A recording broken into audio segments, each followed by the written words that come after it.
All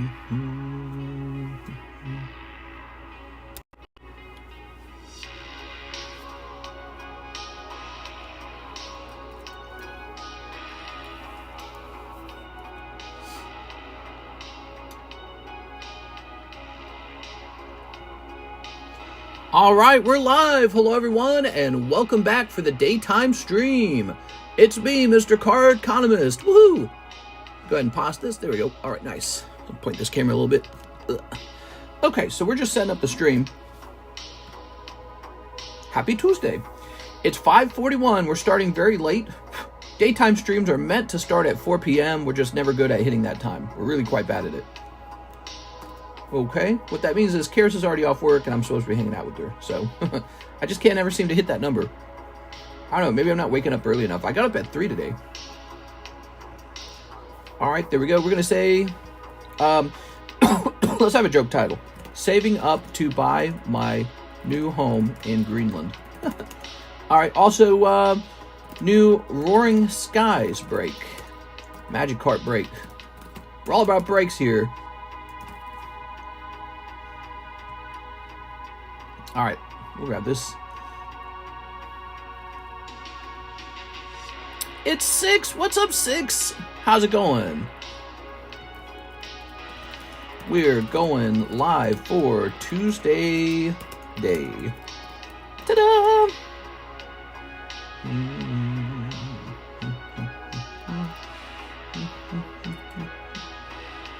All right, all right, all right. It was a little bit slow last night. Can I take a stab at what I think it probably was? I think everyone's saving up for the new set that's coming out. We have a break for Prismatic going on. Should that be in the title? Let's put that in the title. Oops. Prismatic break.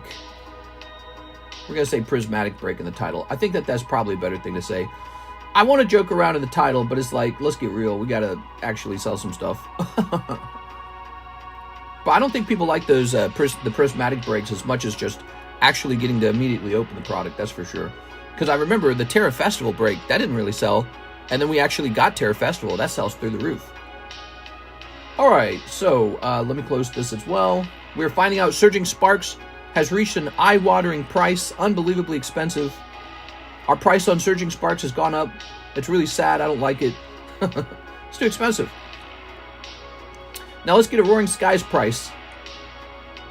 Today we're beginning a box break on Roaring Skies, which you can join and it'll go off when it goes off.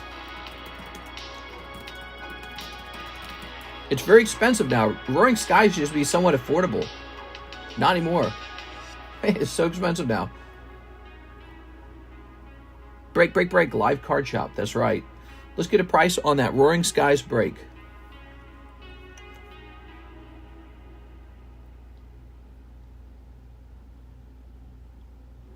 You know, this box is going way up in price. Oops. This box is going way up in price, and it's probably not done.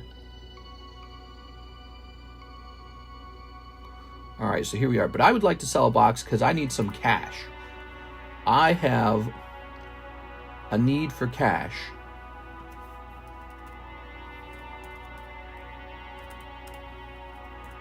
Oops. Okay, I'm ready. The price per pack, $43 a pack.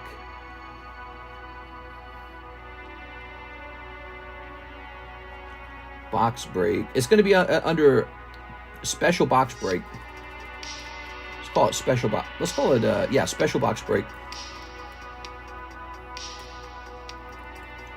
Roaring Skies. $43. There it is, $43 to get into this Roaring Skies box breaks. There we go. All right. So now you have a shot at the Golden Rayquaza for Roaring Skies. You know, I used to own one of those and I sold it and I regret it now. I should have just held it. All right. Very nice. I miss my dog. Oh, I'm sorry, Six. I didn't know something happened to your dog. Okay, you're not the only one who lost a dog. Someone else lost a dog and made them very sad. All right. Oop. There we go. So we got our Fossil box break. Very good. People are jumping in there. And then we got our Roaring Skies box break. People are jumping. They might be jumping in there. That's brand new. We just started it today. 36 spots, $43 a spot. Roaring Skies. I used to sell that for 20 bucks. Roaring Skies. Crazy. Guess I should have just bought it and hold it. I don't know. It's confusing, isn't it? You know, maybe I'll regret selling this box, but it's like you got to sell something. We got to have content. Content, guys. You forget that's at the heart of what we do. The heart of what we do is we get clips of amazing pulls. Look, I've been eating a ton of carrots and my knuckles are kind of orange. We made this big sort of like beef stew, and it contains tons of carrots in it. And the carrots are all soft and delicious because it's been stewed. And I realized, I noticed my knuckles were kind of orangish. And I'm like, what's going on here? I must have eaten that many carrots. I guess it's so yummy when the carrots are cooked in like a beef chuck or something like that. They get so yummy. It was like a whole bag of carrots, and I realized, oh my God, I ate a whole bag of carrots in like 2 days. Update on your calorie deficit journey. I took a break. I took a break for Christmas. I told Karis I was going to get back on it, though. Here we are. All right. He's with my parents. He's getting all the tummy rubs. Oh, that's nice. Oh, you're on vacation flights. Oh, I misread that. I thought that you were saying something along the lines of maybe your dog had passed. Here we are. Mistress, trying the rabbit diet. Definitely not. There's a lot of meat in that stew. But there was also a whole bag of carrots. And I realized I just consumed almost a whole bag of carrots in like one dinner and one lunchtime. That's too much. The carrots are so good. They're delicious. You cook them into like a beef stew kind of deal. All right. Let me get my water here.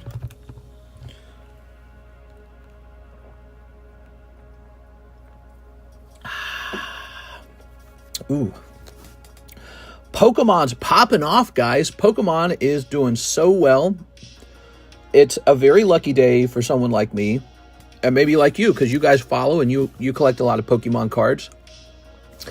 You look at the hobby, and it's in such a good place right now. All these cards are so expensive, and they're just going up. People want them.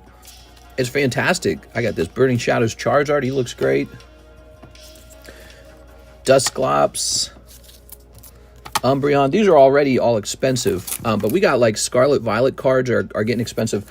Notably, if you pay close attention to Scarlet Violet, what you notice is that all of the older Pokemon are the ones that get really expensive, with maybe like Greninja being a more recent one, but not that recent, right?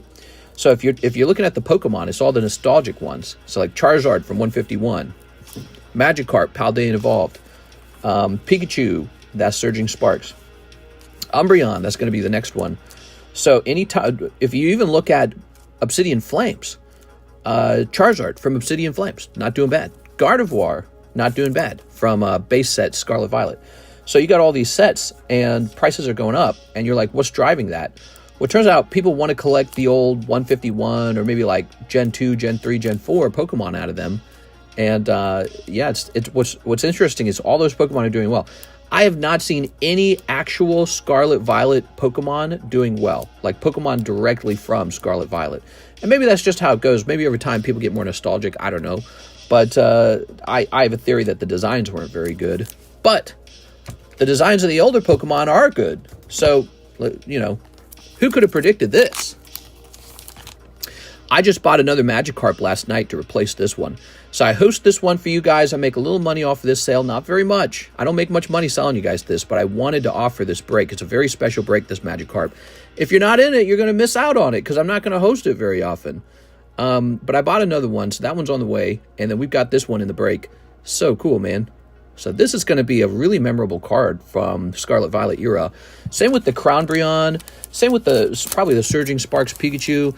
I cannot believe how expensive that is. And so this is a really fun time for Pokemon where there's just a lot of panic, a lot of FOMO, a lot of money going all over the place. And it's a time period where someone like me just sees their stocks go up. Look at that Mothman. I was checking up on this Mothman. I bought mine for $900. He last sold for $1,300 in auction. Wow, talk about good timing. That's like a 50% increase almost in just one go. I mean, I could try to sell mine for $1,300 now. And assuming it would sell, I'd be up like 50% almost. That's pretty fast turnaround. Anyways, I wanted to find that guy and get an update on him because I've had him since, October. But I'm looking forward to see what they do with MetaZoo. You know, the other hobbies, I think, aren't going to do as well with Pokemon coming out here with the sledgehammer going, it's Pokemon. Collect Pokemon. So, look at this, man. You know, this is also another very popular Pokemon card from Scarlet Violet. What do you notice about it? It's Mew. It's a base set Pokemon. It's a Gen 1 Pokemon. Mew did well, and how could it not? Look at this image. It's so cute. It's adorable. So that is something to learn from this time period. Scarlet Violet Pokemon did not do well, whereas older Pokemon did. Here's Roaring Moon from Paradox Rift. Well, he's like an ancient version of, Salamence. Salamence, that's like Gen 3. Gen 3. So, older Pokemon are doing very well. It's Spoink! No. We got this new Pokeball break. Nobody jumped in there, but nobody really spent any money at all anyways yesterday. So I don't know if people are necessarily not liking or not digging this one, but take a look at it. It's 2 out of 10. We got Houndoom and we got the birds. So there's some more breaks. We got lots of hot breaks. The poker break is kind of popular. This is Lugia and Ho-Oh, 2 very popular Pokemon. So there we go. We got a couple breaks going. Is MetaZoo doing better after the buyout? Maybe slightly. I think everyone's holding their breath in anticipation to see what they actually do with the hobby and to see where it goes, see what do the customers have to say about it, how do people respond to it. But we got a lot of cool slabs up here rotating about. I tend to specialize in weird vintage cards. So, you've always got your pick of weird vintage cards on this table. But, I'm going to keep buying and keep selling, and I'm loving it, man. What a great time to be in Pokemon. Jose Arredondo, Prismatic Evolution break. All right, so yes, Prismatic Evolution break. Take a quick look at it. I've changed the rules. You have a 1 in 13 odds for 3 ETB. That's what it is. A 1 in 13 odd, 3 ETB. All right, we're doing this ahead of the release. If you just wanted your money to go toward Prismatic Evolution and you like taking big risks, here is one. All right. 12 people are going to miss, but one guy's going to be extremely happy. That's how these work, okay? The old new gen Pokemon doing well is Terrapagos. Oh, Terrapagos. I haven't been tracking him at all. I thought he was doing poorly. You're saying Terrapagos is doing well. He's an okay Pokemon. He looks almost a little not Pokemon-y-ish enough for me. Like, he seems to... how do I describe it? Pokemon, they tend to have like a personality. Look at this Magikarp. He has a little personality, right? Look at this Seal. He's got personality. Houndoom, he's got personality. You got Mew. Mew's got a personality. Slowbro's got a personality. Terrapagos is like this Pokemon with no personality. He's a turtle, but it's like he's a turtle. That's it. And so personality on the Pokemon matters a lot to me, as it would turn out. I like Hydrapple. Hydrapple's not bad. He's all right. I think Hydrapple's basically an improvement over Flapple. And it just shows you maybe the Flapple design in the first place was not that good. All right, 2 energy shuffles. Jose Arredondo. We're at the beginning of the stream. I want to mention to all of you guys that we are struggling with shipping. I did an announcement on our Discord server. I got no deliveries for another day. No mail, no deliveries. They are not delivering. It is a snowy ice storm out here, and they said, no way, Jose. I bet you it ends on Thursday. On Thursday, we'll probably start getting mail again, because I think it gets just above freezing for a little while on Thursday, and then everything starts to freeze again. Ooh, I'm sorry, Jose Arredondo, those are 2 cold hollow shuffles. Okay, and that was the one order. Ta-da! Let's go ahead and hit refresh.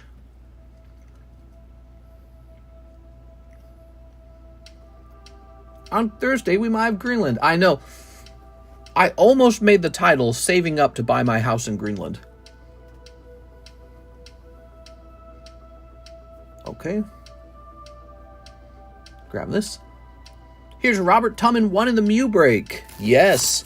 Mew break is probably going to always be pretty popular because it's a short break. Okay. Robert. 2-man. Not 1-man, 2-man. Mr. Robert. Let's go find the Mew bag. Here it is. Okay. So the Mew is officially more than halfway done. This is a very popular break. I could see the price of this card doubling easily. It's a beautiful card. Very nice card to have in your collection. All right, awesome.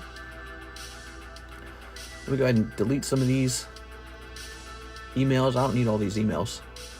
So let's go ahead and start writing up for that Roaring Skies break. Welcome, guys. If you're just joining in, we have a new box break started, Roaring Skies. It is a $43 pack, and it is definitely worth getting into. This is one of the best XY era boxes easily, and $43 today will seem cheap. If it continues to go up in price the way it's been going up in price, you're going to go, wow, I should have just bought into that when it was $43. It is Roaring Skies. You have to see the box differently now. You have to see each pack is sort of like rare.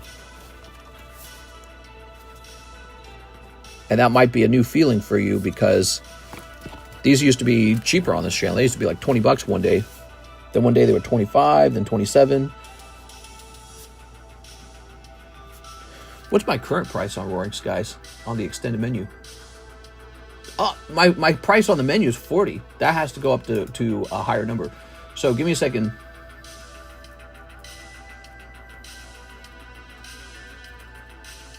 Oops. Did I do that right? So the price on the menu shall be $50 for Roaring Skies.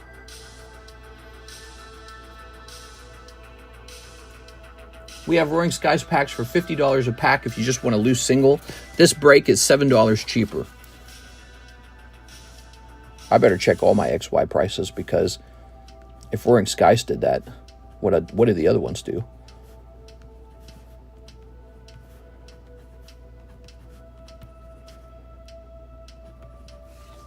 He came back 2 nights ago to hang Josh. I remember getting the box breaks in the 20s, the good old days. On Thursday, we might have Greenland. So he's talking about Donald Trump had like a news interview, a news press briefing, where he made it clear that he is open-minded to using military to take Greenland. How crazy is this, guys? That's not what people voted for. That was not his campaign promise to take Greenland. It's very crazy. But it makes a lot of sense. Like, if you actually look at Greenland, it's so close to the United States. And you ask yourself, like, is Europe going to actually defend Greenland? No. From the United States, they're not going to do that. No one's going to defend it. He sees it as low-hanging fruit, probably with a lot of resources on it. Also, with access to the North Pole, which the United States currently does not have. Canada has it, Russia has it, and Greenland has it, and maybe a couple other places. Maybe Canada. I'm sorry, maybe Alaska. But he wants Greenland. Greenland, they really got the North Pole. So he probably sees that as a military strategic advantage. And, man, we might have Greenland, man. It's so weird. It's like I never thought... I'm like a millennial, and you just don't do that anymore, right? Like when Russia invaded Ukraine, it was like, what are they doing? But it's like, oh, yeah, that's how all the countries came about, isn't it? That was it. That was all anyone was ever doing, was just that. But the question, how does he take it now? Does he just actually tell them, hand it over, or else? Stick them up. Crazy, man. All right. People getting very mad about it. I wonder how people living in Greenland feel about it. One day, the president of a really powerful country says, give us your country. And you're just like, oh, wait. All right, cool. That was nice. Let's hit refresh. Trump really wants that 51st state one way or another. That's right. We're just going to invade just like they did to Poland. No, that was very different. You're making a mustache man comparison to Twompy. No, I think I think that when you hear that kind of stuff, you immediately you draw those sort of lines between those behaviors because that's what's on all our minds is what happened in World War II, right? But I mean, this kind of stuff's been going on in the United States the whole time. Turn this down. Like, how did Canada become Canada? It was something like that. How did we get Texas? How did we get California? Right? How did America get those places? And then there's Hawaii, and then there's the other territories around the United States. Puerto Rico is one of those. We don't talk about that very often. They're just ours now or something like that. And he was talking about wanting Canada real bad. I thought he was joking when he called Justin Trudeau the 51st governor of the United States. I think I said that right. He called him a governor. I thought it was just like a really clever, jab. He jabbed him in the ribs. He actually wants Canada. He says he wants Canada to join the United States. He's just straightforward with it. He's like, hey, baby, are you DTF?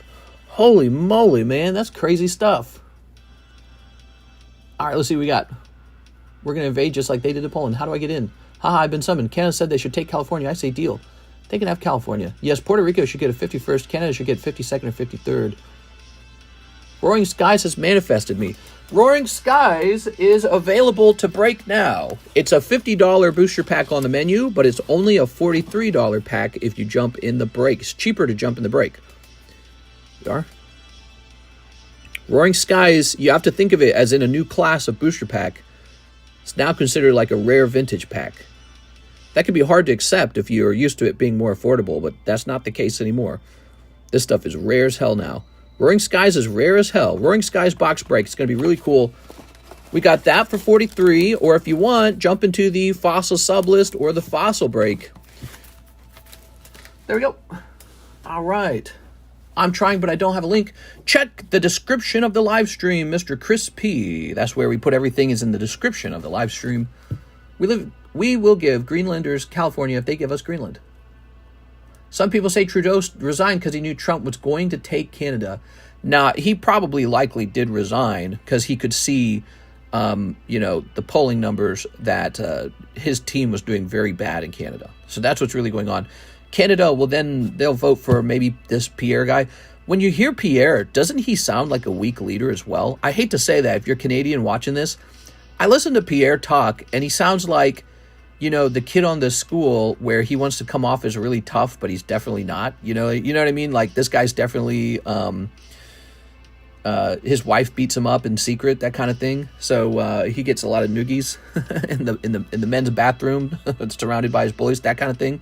So yeah, Pierre does not strike me as very strong, and he tries to sound strong and like tough and smart and wise, but I don't know. He just comes off like a huge nerd. And so I don't know. I don't know how to feel about him. He's like almost there. Shows you that being a leader is part of it. It's not just how intelligent are you. It's how do people perceive you. All right, Mystery, did you see the stores are not carrying Prismatic due to the aggressive demand? Crazy. Trump going nuts. Canadians aren't happy, mister. We like our safety and basic healthcare coverage here. I don't know, man. I've no clue. I don't think Canada's too, independent, in my opinion. They got plenty of people, they got money, they got industry, they've got military. You guys got all your stuff. I really don't see it happening. I think Trump's trying to pressure Canada into considering it, and I don't think it'll happen in Donald Trump's lifetime. By the way, that's what happened to the Roman Empire. Is it expanded too much, right? The Roman Empire expanded just way too much, and then it just collapsed as a result because it was too much to rule over. Then again, we're in modern times. We have computers now. We have the internet now for communication. Maybe it's possible. I don't know. But Canada, how many people are in Canada? About the same amount as California, right? Similar in population, isn't it? I don't remember.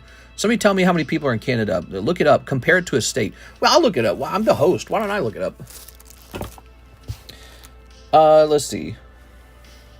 Which U.S. state has the same population as Canada?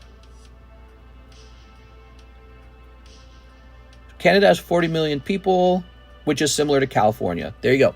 So it's about the size of California, essentially. You can think of it in terms of its size, but I don't think size matters. Well, it does matter in certain contexts. But when it comes to a country, like Russia's huge too, but it doesn't matter. Most of it's uninhabitable, right? So, but Canada does have a good chunk of people. I guess it'd be interesting, like, we share borders with California, the United States does. Imagine the state of California existed as a country, and we're just surrounded by it, and we're just like, you should just join us or something like that. I don't know. But yeah, you guys have a totally different system, and people in Canada definitely are not interested in losing their health care. Yeah, it's weird. What if Trump did a thing where he did universal health care for everyone first, and then try to take Canada? You think it'd be more appealing? I bet it would. But Greenland, I don't even know what Greenland could do. Like, I never really thought of Greenland as a place that could become a U.S. state or a U.S. territory. But when you look at it, it's right next to us, isn't it? And what is this tiny country of Denmark going to defend Greenland? It makes no sense. Denmark just owns Greenland. Like, let me ask you this question. Why should Denmark own Greenland? they're not doing anything with it, and it is right next to us. It's actually extremely close to the U.S. and Canada, and they probably don't have the corporations or the resources or the manpower to really mine Greenland, to actually get all the resources coming out of it. And so, the people of Greenland, they definitely don't want the United States to take them over. I'm sure nobody really likes the idea of that. But it's like, why should Denmark own it then? It just doesn't make any sense. Like, it's just ours because it is. And you're not allowed to take it from us. It's like, I don't know. Maybe you are. Maybe that's how you got it. Like, how did you get it? All right. Let's see. Gun laws are still much different. We have about 10% of your population, but way less than 1% of the guns of violence. It's telling, just send money for no products. Is that like a tip? Says Chris P. How is it going, Chris? You just send the money over for the product, tell me what you want, and then I get an email and I open it up. That's how it works. Very simple. There's no sign up. You don't have to create an account. There's nothing like that. You can communicate to me through email if you ever need to. You can communicate on Instagram or through Discord. And we keep your cards over here until you pay for a round of shipping. So the way it works is you buy cards. They go into a bag, kind of like this bag right here. See this? Here's Alex's bag. He's one of the moderators. And every time you buy, just put more cards in your bag. And then when you want to ship, there is a one-time $9 shipping fee. So let's say you had like 20 pounds of cards. That should cost a lot of money to ship, but it'll only be $9 because we do a flat fee for shipping. One flat fee for shipping. That's it. And that's how it works on this table. You can keep your cards here up to 1 year, no longer than 1 year though, okay? So you store your bag of cards over here and ship when you want. You can ship today if you wanted to buy some and ship some today, or you can buy some today and ship 2 weeks from now, which is what a lot of people do. So that's how it works. We got a lot of fantastic breaks. We have vintage packs you might be interested in. Here are some vintage packs for sale.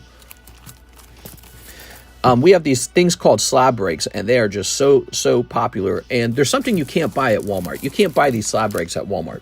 Walmart will never sell this because it requires a host. You have to have like a bartender host the break. So these are custom booster pack breaks, and this shows you how many custom booster packs. There's 9 of them. How many chase cards? There's 1 chase card. And the $40 is how much to buy one of the custom booster packs. So that's how it works. So 9 booster packs, one of them will contain this Mew, and then once all the packs are sold, we'll open them all up, and one person will pull a Mew for $40. It's a really nice deal. It gives you better odds for the Mew than if you actually opened the original booster packs that he comes out of.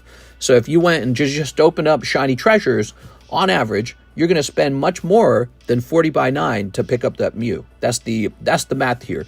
So 40 by 9 is how much it takes for us to open 1 Mew.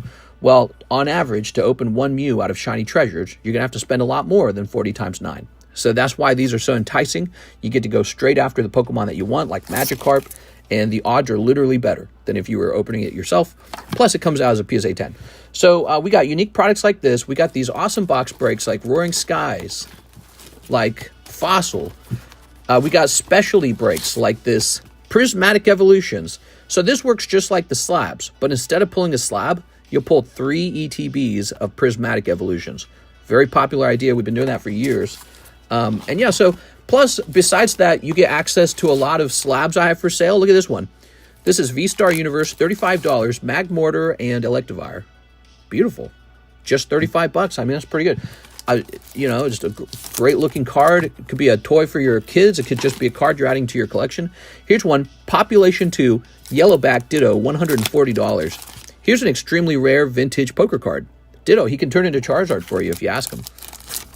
Okay, so that's fantastic. Here's another one. We've got PSA 9 Sealdos. Sealdos is a Bandai Namco card, printed by Bandai Namco, of course. 1997, Bandai, made in Japan. How rare's that? Nintendo Game Freaks up there. So I tend to specialize in specialty vintage cards and vintage in general. But also, I like Japanese cards. So a lot of people are hyped on the English Pokemon cards. But I also really do English is good. But I also really do like the Japanese ones. I think the Japanese modern cards have the superior texturing. And they just look really good. But here's an example of an English one for sale. The Mew's going to be a Japanese one for sale. Yeah, the texturing's just better on these. Look at that. Cool. The English ones won't do that. So I collect both English and Japanese. If you tell yourself I'll only buy one, you miss out on some really great prices on the Japanese cards. And here is the English Magikarp. He's much, much, much more expensive than the Japanese version, but it is what it is. And we got an English one for sale. All right, let's take a look at the orders. Welcome, guys, to our daily Pokemon card live stream. Here's Peter Waddington, 3 spots on the Evolving Skies break. You mean Roaring Skies. Roaring Skies. Here it is. He meant Roaring Skies. Yes. So this is a Roaring Skies break. If you buy a spot in here, you get a booster pack per spot. So he just bought 3 booster packs. So these are $50 per pack on our menu, but it's only $43 if you're in the break. $7 cheaper. It's actually a lot cheaper if you're just getting in this break. And we want to open one of these bad boys up. These are exploding in price right now. So Roaring Skies is going to the sky in price. And I figure, hey, let's just open one up before it gets much higher. But looks like this is on its way to $2,000 a box. It's a Rayquaza set. If you didn't know that, there's like 5 or 6 different Rayquazas in the set. Very cool. And yeah, so there it is. When that hits 36, we open the whole box all at once. The whole thing's recorded. It's really nice. We haven't hosted a box break like that in a while. We took a break from those box breaks because they were getting stuck sometimes. Like 4 spots would fill up and then it would just freeze. And it'd be like, does anyone want to open this anymore? And they're like, it's not like sales stopped. They just were buying everything else. They weren't buying the box break. But we're offering this box break now. It's a really cool box break. All right, how much for the Magikarp? The Magikarp is a break of $40. If you spend $40 on this Magikarp, eventually we're going to host a break on it where you have a 1 in 34 odds of pulling the Magikarp. Does that make sense? So you get a chance for a Magikarp. We have Jose Arredondo, spot number 4, Roaring Sky. Well, guess what? That's the spot you're supposed to get. That's the next one. Yeah, I'm saving up to buy my home in Greenland, guys.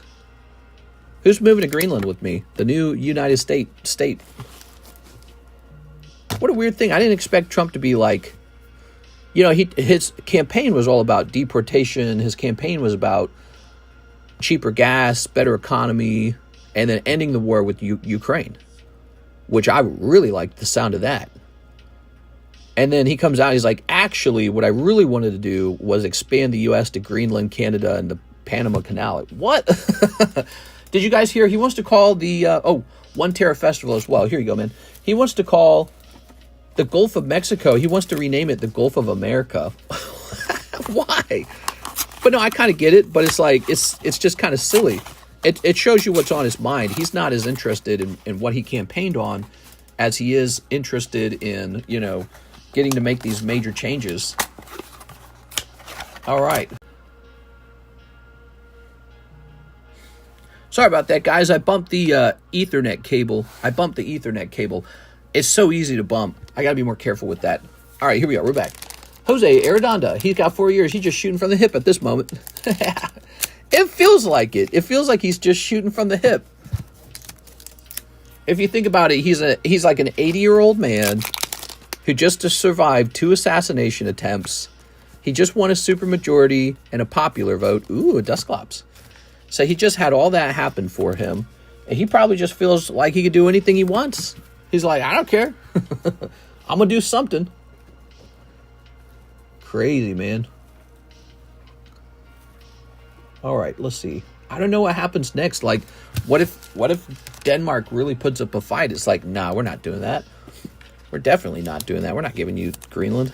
What happened? Do we actually go to war with Denmark? Like, how would Denmark fight us? Would NATO fight us? It is. I don't think NATO would fight us. NATO would be like, Denmark, maybe just give that up because we don't want to have to defend. There we go. All right. Denmark about to be pissed, dude. All right. Toss this over here. In Greenland, they're talking about wanting independence from Denmark. My thoughts on that is, of course they want independence. If Donald Trump is offering to buy Greenland, they don't want the money going to Denmark. They want the money going to Greenland. So if Trump says something like, we'll buy $5 trillion or some crazy crap like that. If he says something like that, we'll buy Greenland. And Denmark says, you know what? Let's take that $5 trillion. That money goes to Denmark. And Greenland's like, well, what about us? So right now, Greenland's probably scrambling to become independent, which I guess they're allowed to do. All right, let's grab this. Hey, it's Mr. Steez. What's up, Steez? I'm just completely shocked by all of it. He didn't say any of this stuff the whole time he campaigned. So for somebody who enjoys the news and economics and finances and a little bit of politics, it's so shocking. It's like, wow. There we are. Okay. No wonder you don't hear him condemn Putin more often. It's because Putin's doing what was on Donald Trump's mind anyways. Trump was like, I want to expand. You want to expand? I want to expand. Ooh, look at that $30 Slowpoke from base set Scarlet Violet. Here's Shining Mew. Would it be all right to keep the pack sealed? I'll do that for you. I'll keep it sealed if you'd like it sealed. Yeah, you can order a sealed one. Anyone who opens a pack of this Roaring Skies, you keep 100% of the cards. This is not a bulk removal box because that's kind of the rule on this channel. Once a pack gets over the price of, like, let's say $25 a pack, you just keep all the bulk. So after a certain price, you just keep the bulk. Anthony Kalura jumping into the Houndoom break. That's vintage Neo Houndoom. It's got a nice, very cool black background to the card. They don't do that anymore. See how dark the card is? They don't make cards like that anymore. They don't do that. They do like a off gray. Look, let me show you what they do now. Compare, everybody. Which one's cooler? The one on the right, right? It's like 1,000 times cooler. So they don't make cards like this anymore. They make them like this. They turn them like blue. Awful. So those old dark type cards, so cool. Might be cheaper to make it that other way. I would move to Greenland if given the chance. Who knows, man? I mean, the area might receive a lot of investment. I want all your Dusclopses. You want to see my Dusclopses? Let's see, where are my Dusclopses? I've been saving every Dusclops from the bulk from Terrestrial Festival. Look how many I've gathered. It's a nothing card, just like all bulk. I just like Dusclops. What should I do with it, do you think? What if I sent off the entire lot to Beckett to grade, and then a couple of them maybe get Black Label if I'm lucky? And I just put some Black Label Dusclopses into the market. There's no reason to do that, and I'll tell you why. I should just be buying the Master Ball Dusclops and grading that. So there's absolutely no reason to grade bulk cards. Maybe I'll do something else with them. I haven't decided. I just like Dusclops a lot. Letting everyone know he's one of my favorites. There's a reverse holo Dusclops of the same artwork in Shrouded Fable. If you were to open Shrouded Fable and pull that, you could sell it back to me. Anthony Kalura going into the Pokeball break. Where'd the bag for the Pokeball break go? I know it's over here somewhere. What's this one say? Shinji. This says Marvel. We'll start a new Pokeball break bag. Now, it's funny you're doing the non-foil version. It would be fun to see, like, just a regular common card grade like Black Label and sell for, like, maybe, like, I don't know, like $100 or $200 or some stupid amount. Just be like, yeah, it's Black Label Dusclops. But no, I mean, it makes way more curious. Where does Beckett grade cards? Cards? I think they're like in Texas or something, aren't they? Here we are. Oh, I worked on that, by the way. Your card is processed. Just hasn't been shipped. There's been no shipping. No shipping. We are on a big shipping delay from this ice storm. For another day in a row, no mailman, no FedEx, no UPS, none of them. And I know that's just because of the snowstorm. No other reason. All right, here we are. Here we have it. Thank you, Mr. Anthony Kalura. You know what we haven't worked on, which we should have worked on last night? Repos. We have not worked on repos yet. Anthony Kalura, 3 spots in the Prismatic break. Prismatic break is a 1 in 13 odds. That's kind of low, so you have to be really lucky. 1 in 13. And if you get the hit, it is 3 ETBs of Prismatic Evolutions. Okay, there it is. Prismatic is probably going to be the biggest release so far for Scarlet Violet. Better than 151. And obviously better than Terra Festival. Because it is Terra Festival. But it's the English version. Alright. All I keep hearing is Prismatic this, Prismatic that. Sure. people are going to want that prismatic Crown Brion, man. PSA 10 Crown Brion is going to be a thing. The question is, what happens next? Does the price of Crown Brion just go whoop, or does it go kind of like Hidden Fates, where it spikes at the start and then it kind of pulls back down? If you look at the history for Hidden Fates Charizard, he was just this insane card that everyone had to have, and his price went way up at the start, and then it fell way back down to earth. And will that happen, or will it just shoot up and stay up? Who knows? But the success of the Moon Brion would suggest that it's probably going to be pretty aggressive. People are probably going to cling to that card. Chopper's coming down. I don't like Chopper. Bye, Chopper. Modern dumping like crypto.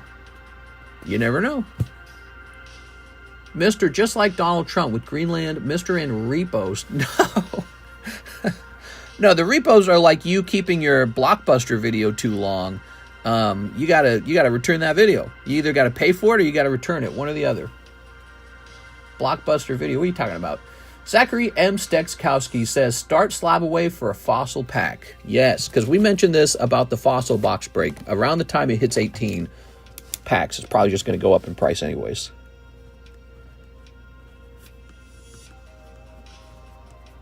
All right, there you have it. I will not watch any video of yours because of what you did to me. No! What? Poor guy. Oh my God, what? What are you what is he talking about, dude? All right. I don't know who hurt you, Alex. All right. He been spamming. Is it worth grading childhood Neo Holo cards?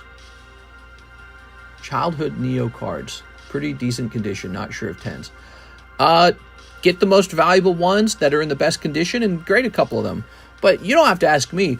Just go over to go over to eBay and just search, your Neo cards up if they grade like a PSA 6 and see what it goes for. And then compare that against the cost of grading it and the cost of just selling it as a raw card. And you can just do a simple calculation on your own.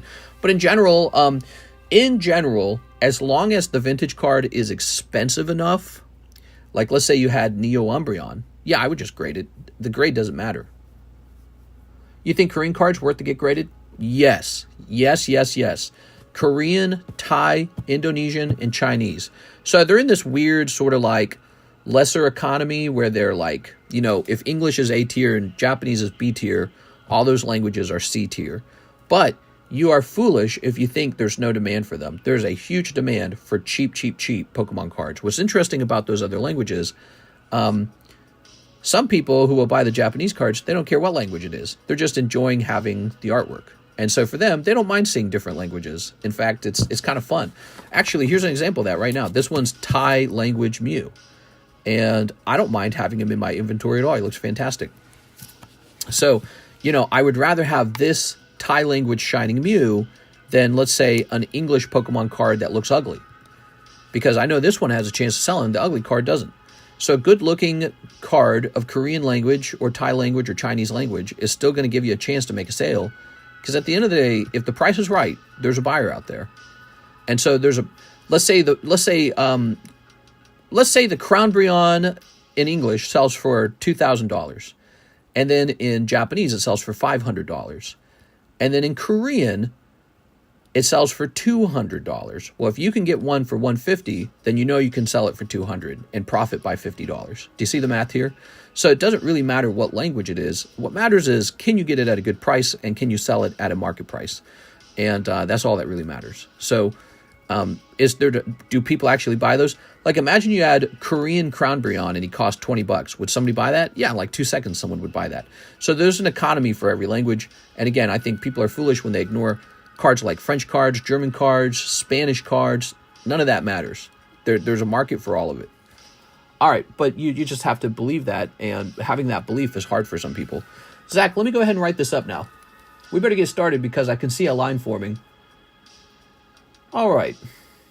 We had all night to talk. Now we're getting sales. The daytime streams outperformed the nighttime stream by a lot yesterday, by the way. Zachary Stekowski, $500. 450 remains. As you know, when you do a slab away for a booster pack from the big box break, there is no slab away fee. All the money goes directly toward the item. Where's all the foreign slabs at? Sold them all. Got none left. Got this one.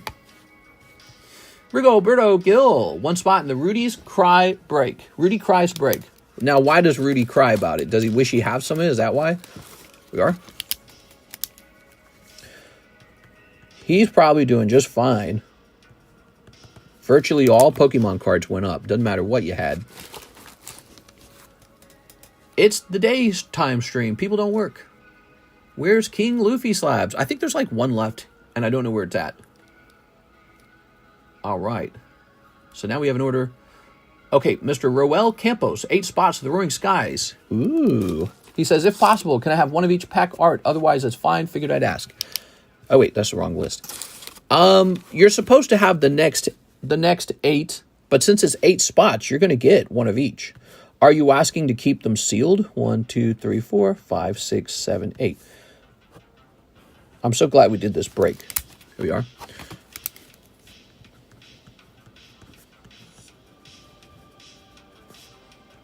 Save one of each. Does that look right? All right, save one of each. Thank you so much, Mr. Campos. Chris Pacheco, Magikarp break. Yeah, this is the real meat and bones, in my opinion. Like, the Mew card is going to be a fast break that ends soon. But the Magikarp, man, I would feel bad to miss this Magikarp. I really would. The honest truth is, 33, you guys are just going to lose money. But you don't get an opportunity to be in this kind of break very often. Here you go, Mr. Chris Pacheco. Chris, you still watching? That's Chris P. Here you go, Chris. So this is your name, and it's like a list of customers who bought a custom booster pack. So now we head over here. Let's go get the fishy bag. Let's see. We got so many breaks going on. There's a lot of breaks, so I got to find where the fishy is. I don't know where it's at. Hold on. Rare candy. Oh, there it is. Okay, so there it is. That's the fishy break. Okay, and so this is everyone who bought one of the fishy packs. Let's see who's bought it so far. Chris, Brandon, Omar, Baseball Mitts, Anthony Kalura, Peter W, Andrew, Kevin. So all these guys bought it. 1, 2, 3, 4, 5, 6, 7, 8, 9, 10, 11, 12, 13. 13 booster packs have been sold. It finishes when we hit 34 booster packs. So it's getting close to about halfway done, right? It's almost there. It'll be halfway done at 17 spots. If you're not here when the break goes off, let me show you where you can look up the results, okay? Because I'm pretty sure you're all the way new. So I'm jumping over here to our Discord server. Okay, here's our Discord server. Oops, that's the wrong one. There we go. Okay, throw this away. And here it is. So here we are. See the little red swirl? That's the TheCardconomist Discord server. And then here's our breaks history channel. So you just click on that. And all right, here's our data on the breaks. So the last time we took that data down, the Blastoise poker break, Sarah pulled the Blastoise. This here is a timestamp that tells you when in the stream it got pulled. Okay, so there you go. So that helps you keep track of the results if you're not here. All right. We started doing that because people were like, well, I'm not always here when the break officially goes off.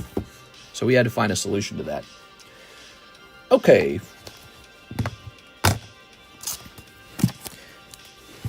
Very good. Who's next? Kendall Pallor. An Ancient Origins pack. Oh my god. Yes. An Ancient Origins pack. Are you ready? Boom. Ancient Origins is now like a really expensive $2,000 booster box. It's crazy. It's crazy. I can't believe it, man. You have any English Slowpoke? I don't have that English Slowpoke. I think I have a... No, I think I just have Japanese Slowpokes.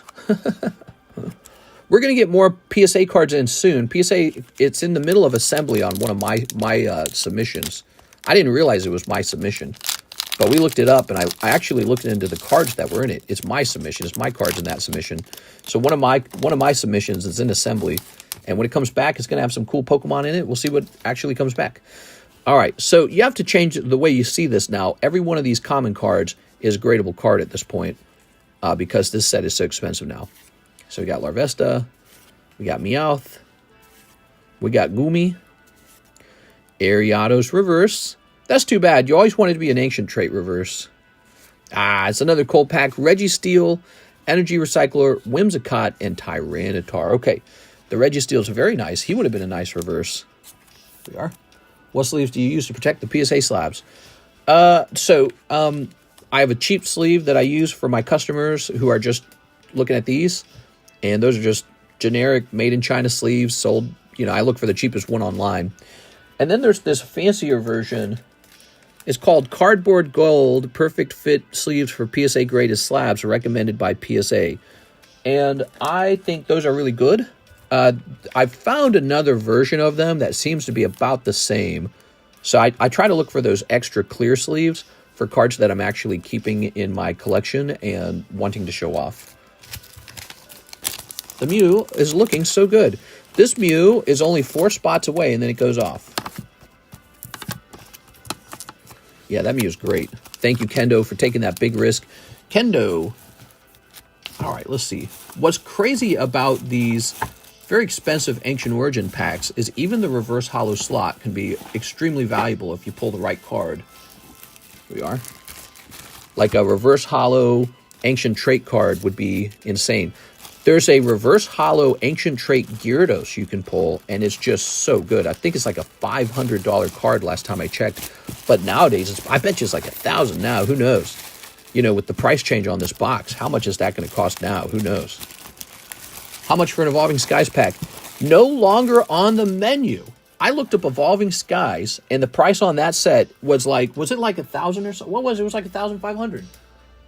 I can't believe I even sold any of it. I should have never sold. So from now on, Evolving Skies is a box break only situation. No more, it's not available anymore. It's like a rare vintage pack now.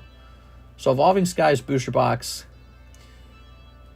Let's see. Well, here, let's check sold. Let's check sold. We need to know the last sold.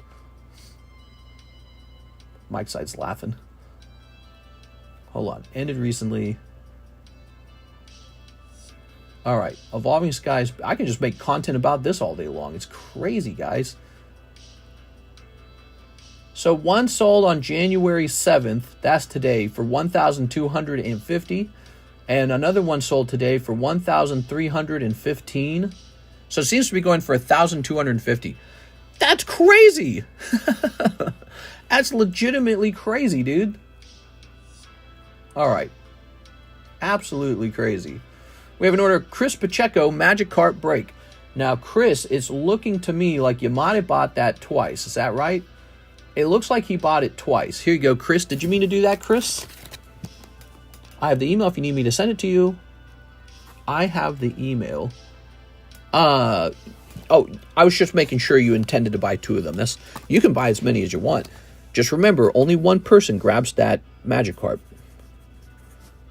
Everyone else gets a holographic Pokemon card, and that's it. So that's what you'll pull. If you missed the Magikarp, you'll have bought 2 Pokemon holographic cards, modern holographic cards, for just $80. Whew. So be aware what you're buying. Make sure there's no confusion. So now you have 2 spots in here, Chris. This doubles your odds. You have a kind of like a 1 in 17 odds now. That's still pretty bad. It is? He says, yes, sir. Okay, good. So as long as you understand the risk, let me show you the custom booster packs he comes out of. He comes out of a booster pack that looks like this. So what'll happen is these will get shuffled up, and one of the packs will contain the Magikarp. All the other packs are loaded with Pokemon cards that look like this. So you're buying this for $40. If you miss the Magikarp, you get this Howlucha for $40. Just to be clear, make sure everyone knows that's how the breaks are working.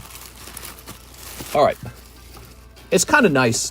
It's nice knowing you're going straight after the Magikarp. It's nice knowing exactly what your odds are. You know, when you open up Pokemon product, you don't get all that data. Pokemon kind of obscure. Well, they don't try to obscure it. It's totally obscured. You don't know any of the data.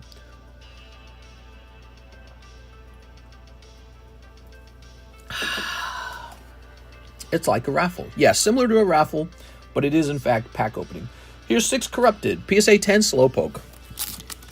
Why not, right? Like $30, that's such a good price for PSA 10 anything. Here you go, 6. All right, very cute card. Boom. That is Slowpoke. I knew he would sell. Here's a $30 card, Mr. Mime. Let me double check this card. It's got no date on it. I don't know the last time I priced that. So let me double check this one. PSA 10 Mime 013. And we want the cheapest one.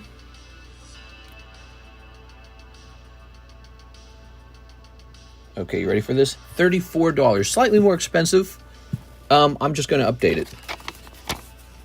Yeah, it has no date on it, so I don't know the last time I priced that guy. Could have been a while ago. There it is. Now we know when he was priced. So next time we look at him, we'll know how long he's been sitting at that price. It makes more sense if you call it a raffle, to be honest. But it is. It's a box break. It's a pack break, and it's that's the way it's got to be. Beatrice Monis, please note to keep sealed. Beatrice would like a Roaring Skies pack as well, and to keep it sealed. You got it.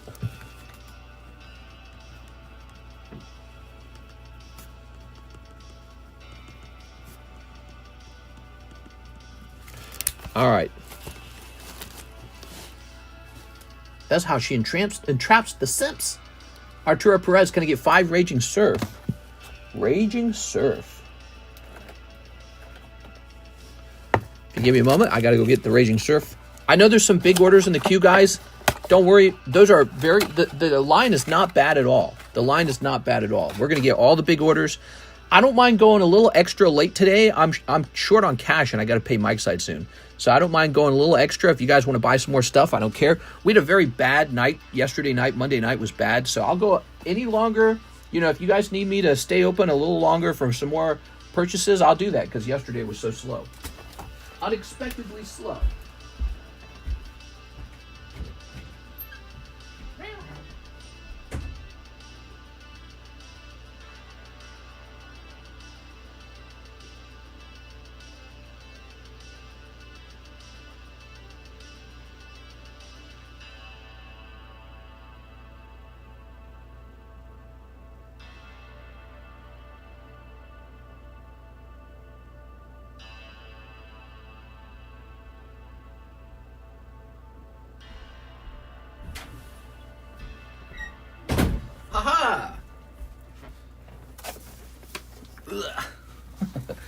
There's no room in this area. Mike's side, lives matter. Yeah. There you go. People caught on to first prints. Is there actually a way to tell when you have first print? Because I think I have some. All right.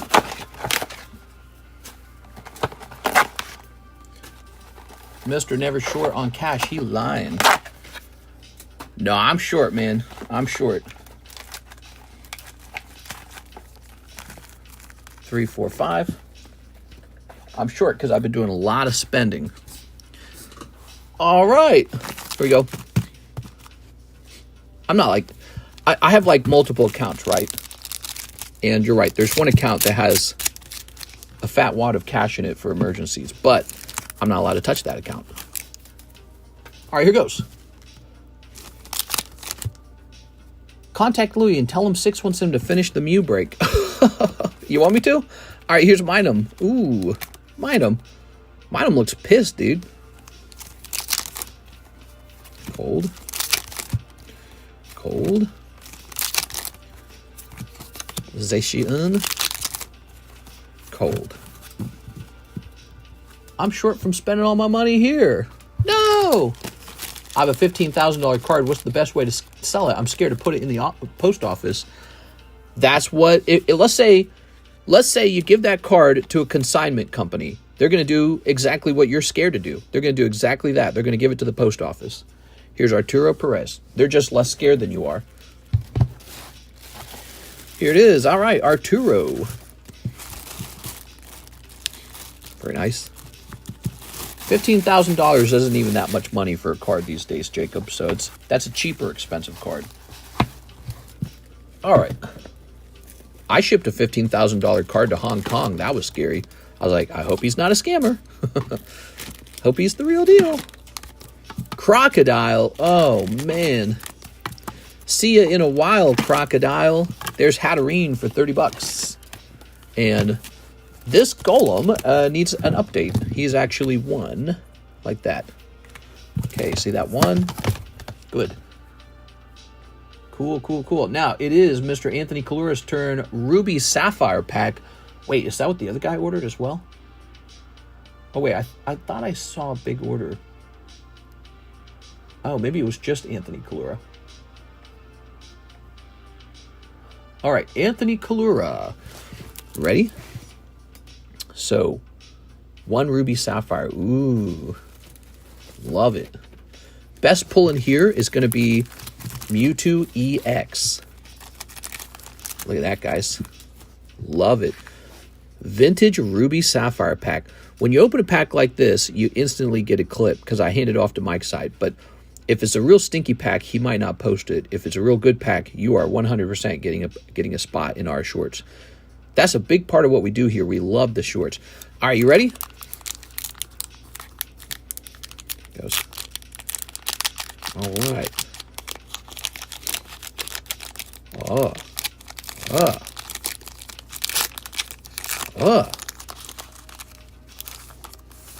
Come on. Oh,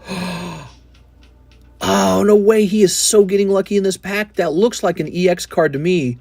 It was a heavy pack. I tell you guys, I don't touch these packs. I buy them and I sell them to you guys. That's all I do. I don't touch these. And that's what makes this channel so good. I think he just got a heavy pack. I think that's what that was. Here's Switch. That's a heavy pack. Torchic. Oh my God, Anthony, you're having so much luck right now. Here's Ralts. No CT scanners, no metal detectors, no weighing. I sell these packs unweighed. I truly do. Oh my God. Oh, wow, dude. That is so cool. He got Hitmonchan. Beautiful. Wow, I can't believe we don't open more of this. Last time I hosted Ruby Sapphire break, it moved so slow. It was shocking. It's like nobody wanted to open it. And yet the card's just fantastic. Okay, it's not done. You have a reverse holo in here as well. Oh my God, dude. Here's Combuskin. Here's Energy Removal 2. Oh my God, it's so good. Look at that Mudkip reverse holo. Wow, dude. And Nose Pass. You are killing it right now. That was so lucky. There's Mudkip, and here's Hitmonchan. So cool, dude. Wow, congratulations. Look at that, everybody. Now, the harder part is you have to try and grade these 10. And so when I talk about the breaks, I often talk about, look, one of the benefits of the breaks is they are 10. I'm going to show you some of that. I'm going to temper some of your excitement here when we tilt it. Yes, so zoom in with me. I saw this as we were opening it. Looks like that's some kind of scratch going right there, like that. That would be a print line. I don't know why the print line goes up like that, but you can see it travels across here too. So as cool as your Hitmonchan is, he's strictly going to be a 9, but he can be worse than a 9. Let's take a look at the back now. All right. He's not bad on the back, actually, but, you know, this corner is not perfect, and neither is this down here. Sometimes you need to zoom to see exactly what's going on. So you got an imperfect corner, certainly not a pristine, and that right there, I call that a half dot. So this is what you want the corner to look like. It's more like that. Well, even that's got a tiny speck, but those two corners would pass a 10 easy. This one would struggle maybe. This is a half dot for sure. So, you know, PSA will pass cards like that as 10s as long as nothing else is wrong with the card at all. But he's got a clear print line. He'll be a 9, possibly an 8. Now you understand the true trickiness of getting a 10. That's why the breaks are so special, because you are definitely getting a 10 in the breaks. How about this guy? Let's take a quick look at this, Mr. Anthony. This one might work. Surface isn't quite perfect. No, he's good. I like him. Let's check the back. It's got a notch on the upper edge. He might pass with that notch, though. No, he looks real nice. The Mudkip might nab a 10 if you're lucky. He wouldn't be pristine, so you wouldn't send him to CGC. All right, you ready? Or Beckett. All right, let's get these sleeved up. That is so a clip, man. And it was just sitting there the whole time. Just sitting there, waiting for someone to open it. Yeah, I mean, you get cold packs, too. There's cold packs and there's hot packs. There's more cold packs than hot packs. Now, this is definitely a hot pack. But imagine that Hitmonchan could actually hit a 10. You know, I pulled an EX Mewtwo and out of a blister. I opened a blister with this Ruby Sapphire base set in it, and it pulled a heavy pack of Mewtwo. And I was so excited when I saw it. I was like shocked. But then I took a closer look. Big print line. I was like, that sucks. No 10 for me. All right, let's leave these up. You got Nose Pass. Energy removal. I buy these common cards back for $4 a piece. I've been doing that. So if you ever want to sell your common cards from, you know, like a vintage pack, I do buy those. Here's Skitty. Here's Ralts. I like it. Like I get it, you want value, but geeks, wow, worrying about the grade right after the pull ruins the hype and fun so much, says Rainman. Well, we don't always do that, but I'm trying to teach people here. That's what I'm doing. So that was an opportunity to learn more about how you extract value, basically. He'll do fine here. So if the Mudkip manages to grab 10 and the Hitmonchan manages to grab 9, he should be probably above what he paid for the pack, I think. So, you know, because this guy should be worth, I bet he's worth about $250 as a 9. And then this guy's probably like $350 as a 10. So I think he still does well here. And I don't like it when people complain about understanding values as you opening packs. I mean, this is like a really expensive booster pack. It does matter if you can get your value out of that. So we like to pay attention to those things, and we like to educate as well. All right, Anthony Kalura. Here you go. It matters a lot because it teaches you a lot about the motive to open the packs and whether you should or shouldn't. We are. Anthony Kalura.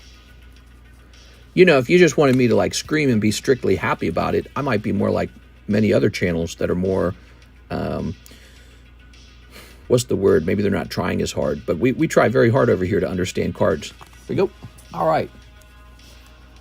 No, he's 90. You're saying, wait, are you saying this is a $90 card as a PSA 9? I should just go buy him at that point. It's crazy. It's such a good price. Anthony Kalura. Let me go find the box. Pokemon cards sometimes surprise you with their prices because it's like you'll think a card is really expensive and then it'll turn out, no, actually, that one's affordable. It makes you go, dang, dude. But it also tells you another story. It kind of tells you that there's plenty of room for the price to grow. It just takes time, really, you know? All right, let's see. We're looking for an Anthony Kalura bag. I think you shipped. So let me grab you a new sleeve. All right. I love the old Switch art. There we go. Okay. Very nice, very nice. And this goes into his bag. Anthony Kalura bag would be... Where would we keep your bag, Anthony? Anthony Kalura. Would you just be in the AN box? I'd be surprised if you're just in the AN box. Let's see. I think we might have just shipped him, and I think he might need a new bag because he used to have a box. That's what was going on, right? Yes. Okay, new bag. Anthony Kalura. Wish I could buy some Hidden Trials right now. You mean Hidden Legends? We are.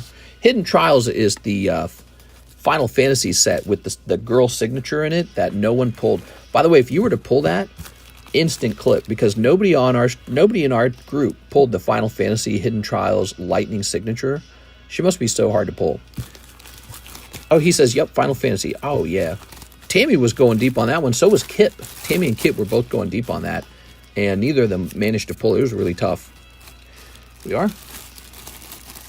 What's the prismatic break? Here it is. 1 in 13 odds for 3 ETBs. $40. If you miss, you will get a holographic Pokemon cards. If you hit, you'll pull a card that I will trade 3 ETBs of Prismatic Evolutions for. So that's what it is. You'll pull the chase card, and I'll trade that for 3 ETBs. Anthony Kalura.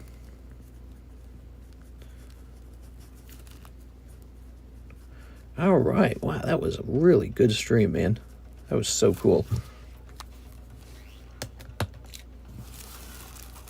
I pulled a card that was so off-center from you. Curious to see if there's an alignment dot. It should be here tomorrow or Thursday. Ooh, very nice. Yeah, if you can see an alignment dot, then you've got an error card. Ugh. All right, let's go get this clip from Mike's side. That's definitely a clip.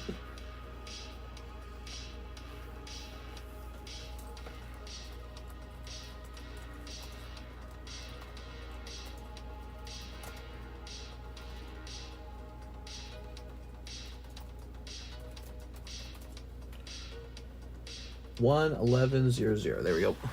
Do you have Twilight Masquerade packs? We do have Twilight Masquerade. It's featured in the description, and it's just a real pricey pack right now. Actually, I'm scared of it. I haven't updated it in a while. Jose Arredondo shipping. I have a box and a few slabs, and you just made me a new bag. Oh, okay. Uh-oh, a new bag, huh? Jose Arredondo. So there's a new bag. You don't have an expired bag, do you? Because I imagine I would have seen it. Maybe he has a box. Jose Arredondo. Okay. You're not in the box you would be in, the JOS box. Let's see. Oh, I found you. All right. Haha. Good idea, shipping. Whoa, you're a big customer. Yeah, you are not. I must have put you there because you're such a big customer. Nice. Yeah, let's get these shipped out, man. Get them securely at your place. Okay, look at all that. That's what I do, see? They get stacked. Let's see. You haven't changed address, right? Hoping maybe there was an alignment dot. Would be my first error. Hope not too high. You never know. All right, we're going to set this up. I have an address on file with you, but I'm just going to log into PayPal and make sure that's what it says in PayPal.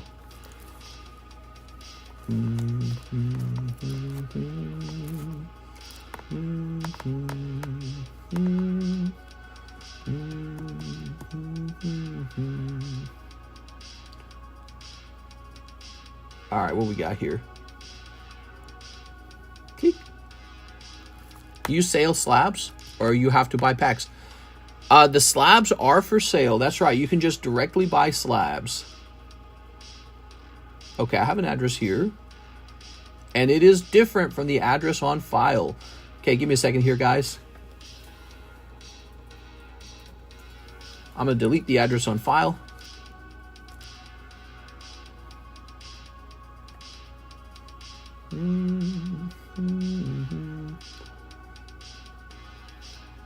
All right.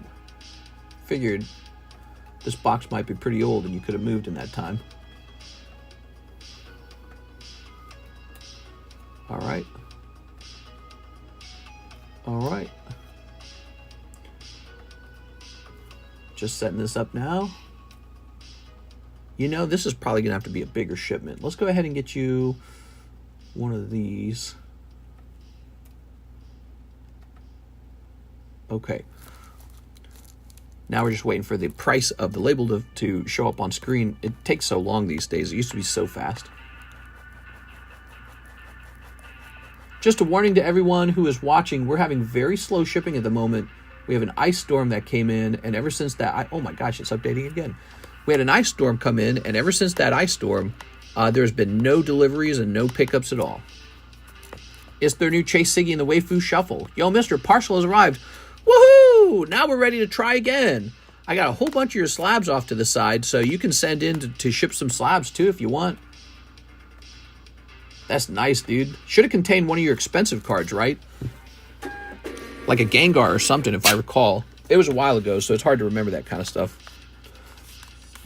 That's so exciting. Mission complete. All right. And we're going to move this off to the side. Now, there's no more room on the shipping shelf, so I don't even know where to put this. Maybe you can go like right here or something.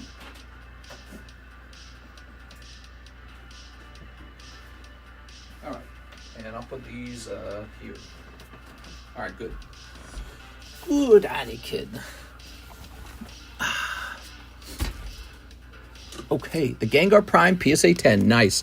So he pulled that Gengar Prime in one of the breaks. How nice is that? How cool is that? Gengar Prime. I shouldn't have even sold it, but gotta have something cool up on this break table all the time. There's another chopper. How many choppers do I own? All right, here we are. Some nice cards here. Who's next? We have an order from Elizabeth Rains. 4 holo shuffles. Chocolate Rains. Ready? Hi, Earthlings. Oh, I like Nidoking. A childhood friend gave me his holo base set Nidoking. I like Nidoking too. He's kind of like, I think of him as like Tyranitar from base set. He's like that group of Pokemon. All right. 1, 2, 3, 4. Good luck in there. Let's see what we pull. Palmot, Seviper. Dust Noir. You're pulling Dust Noir 10. Okay. Let's see what that is. Ugh. That means we got more room in the holo shuffle box.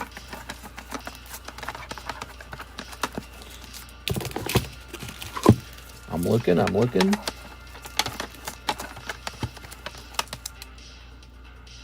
I looking at the right box? 198 Dusk Noir. Oh my God, he's not in here. What is going on with me lately? Did I price him to go up in here, and then I never actually put the slab in the box? I think I know what it looks like. 95. Oh my God. Is he? Maybe he's still floating around because I don't think anyone bought him. Did I put him in a live custom box by mistake? Let me see if I put him in here real fast. Oh, I put him in the wrong box. Here it is. Dust Noir. All right. He's a $30 card. You got him for $20. It's like 30% off. How many slabs will fit into a $40 shipment? I don't know. I think a lot of them will. Most of them will fit into a $40 shipment. So, because $40 is up to 2 pounds, so it should fit a nice big chunk of them if you want to do that.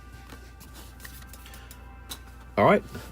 And it's just a matter of it getting all the way over to you without them cutting it open. Here's Elizabeth Rains.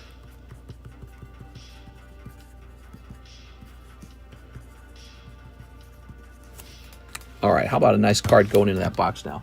So we could put the Meganium. He's a 10, but I'm actually going to put this Magnemite because he's a Rocket Returns. I like Rocket Returns a lot, if you didn't know that. 1, 2, 3, 4, 5, 6, 7, 8, 9, 10. All right, so Magnemite's going in. Deduction Kit. This is how a holo shuffle is formed. Magnemite. And it's going to say a 9 down here. So these are 10 $5 cards. That's $40, right? The ink on this one, dry the ink. And now we take these 10 cards worth $40. Oh, wait, no. It shouldn't be 1, 2, 3, 4, 5, 6, 7, 8, 9, 10. It should be, that would be $50. So it should be just 8 of them. There we go. Did my math wrong. All right, there we go. So it should be 8 of these. 1, 2, 3, 4, 5, 6, 7, 8. There it goes. So you take these 8 cards, and we just drop it in there. Okay, and he's just shuffled in now. And now he goes into the slab box. Cool, right? That's it. That's how a slab shuffle is formed, just like that. All right, this guy's coming down. Sorry, Chopper, nobody loves you. Chris Pacheco, Twilight Masquerade times 5. A little scared about my Twilight Masquerade holdings. 1, 2, 3, 4, 5. All right, good luck, man.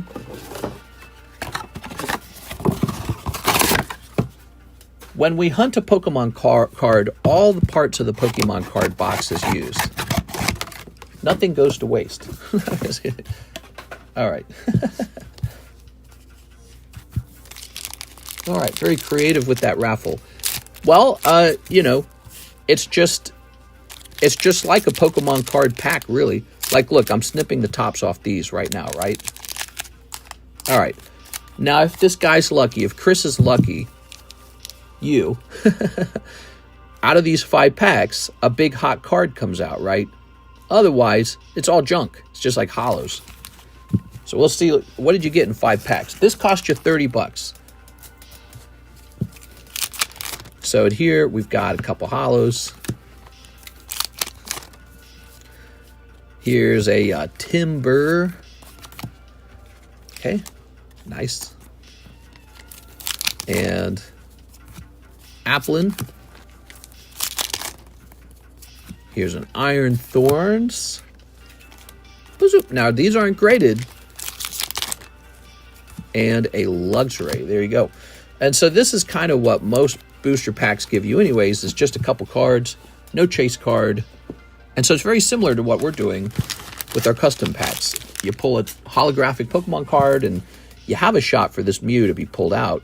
But the best part is he's already graded. That's the best part. He's already graded. So it's very fancy. What we could do in the future is we could get these really big baggies and actually put the slab into the baggie, but it's just so easy to do it this way. It's just so easy to do it with these little boosters because they fit on the table better. And what you really pull, here's the chase card. Effectively, what this card represents, it's a card that I will trade you for the actual chase. Kind of like if you went to the arcade, right? And you won tickets at the arcade, and then you traded the tickets in for a prize. So it's a ticket that you're trying to pull out of the custom packs. All right, Chris, brand new bag for Mr. Chris. Nice to meet you, Chris. We met some new people last night, too. All right. They literally had slot machines. Weird. Everyone who meets me think I'm from the States. What are your thoughts about Trump pressuring Canada to join the United States? Chris Pacheco. I don't think he'll succeed at that. He might take Greenland. He might take the Panama Canal. I don't think he can take Canada. I think it's too big and too, complete of a country to just be like, now you have to join us. All right. I wonder how many Canadians, though, would be open-minded to that. I bet you it's a pretty strong minority. Why do we have all this? Oh, so a box is actually supposed to be down there. That's up here. That's so funny. Okay, there we go. All right. I don't mind. I like the States. The pleasure is all mine. Free Peanut the squirrel. He ain't deserve it. I'm just in Canada, though. I'm playing Sword and Shield right now. Am I old? You're old, dude. The Sword and Shield was like 1,000 years ago. All right, here's the Sceptile. He comes out of Ancient Origins. Beautiful. Okay. All right. So this is for sale. Okay, I'm going to put this down because we don't need him. This is for sale for $150. You get all 3 slabs. Here they are. Chikorita, Bayleaf, and Meganium. Wait a second. Does this match the rest of these better? Hold on. Oh. Oh, these are meant to go together. 91, 92, 93. So these are the sequential group. This guy is an imposter. He doesn't belong in here. There we go. All right. Pop 7, by the way. That's a round of poker cards right there. It's not bad. Sequential, Chikorita. The only problem now is it's not Typhlosion. It should have been Typhlosion. All right. So we can buy that, but not the Magikarp. That's correct. So the Meganium is directly for sale. You can just buy him. But the Magikarp has been designated a break. And I only have 1 Magikarp. If I had 2 Magikarps, maybe one would be a break and the other one would be for sale. But I only have 1. And so he's being a break right now. And so all these other guys have already purchased a custom booster pack for the Magikarp break. Very exciting.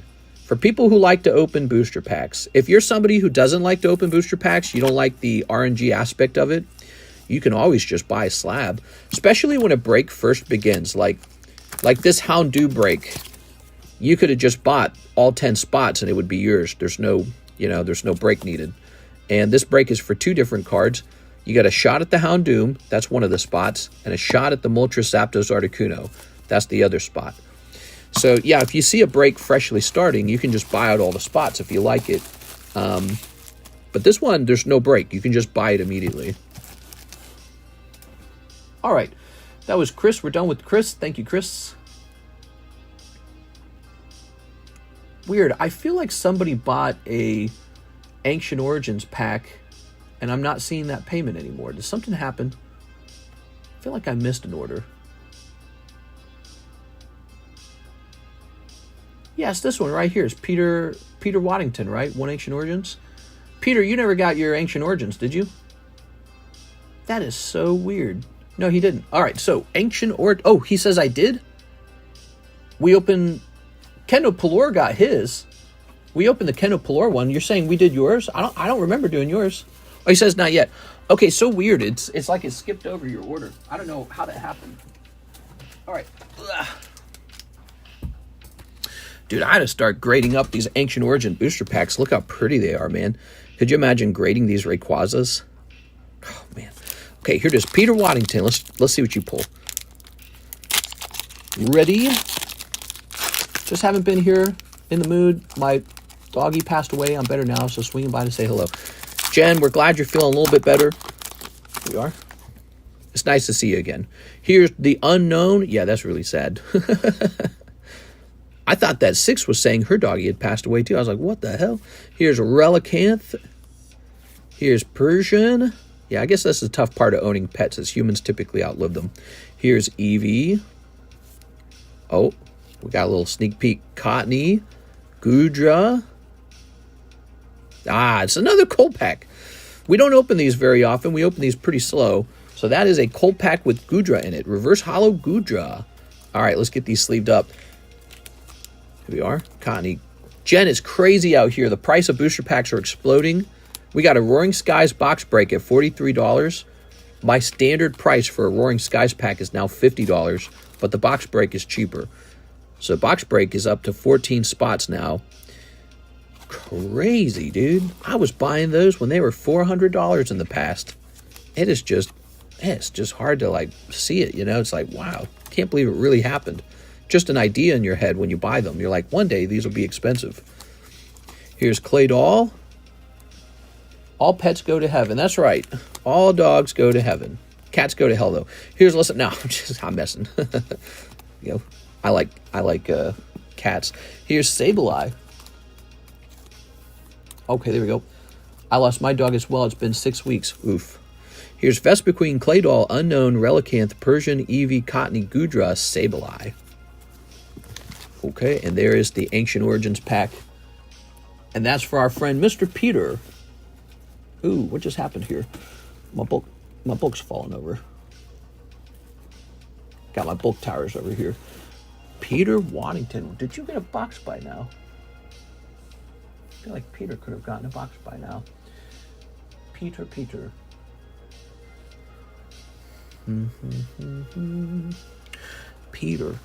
Big jump for menu prices. These menu prices keep jumping, and it's crazy. Like Mahasvara bought out one of my boxes of Surging Sparks, and I went to go restock it because I realized I have one sealed box left. And when I went to restock it, the price of the boxes today are the same price that he just bought it for. My restock price is exactly the same. That's how much they moved up.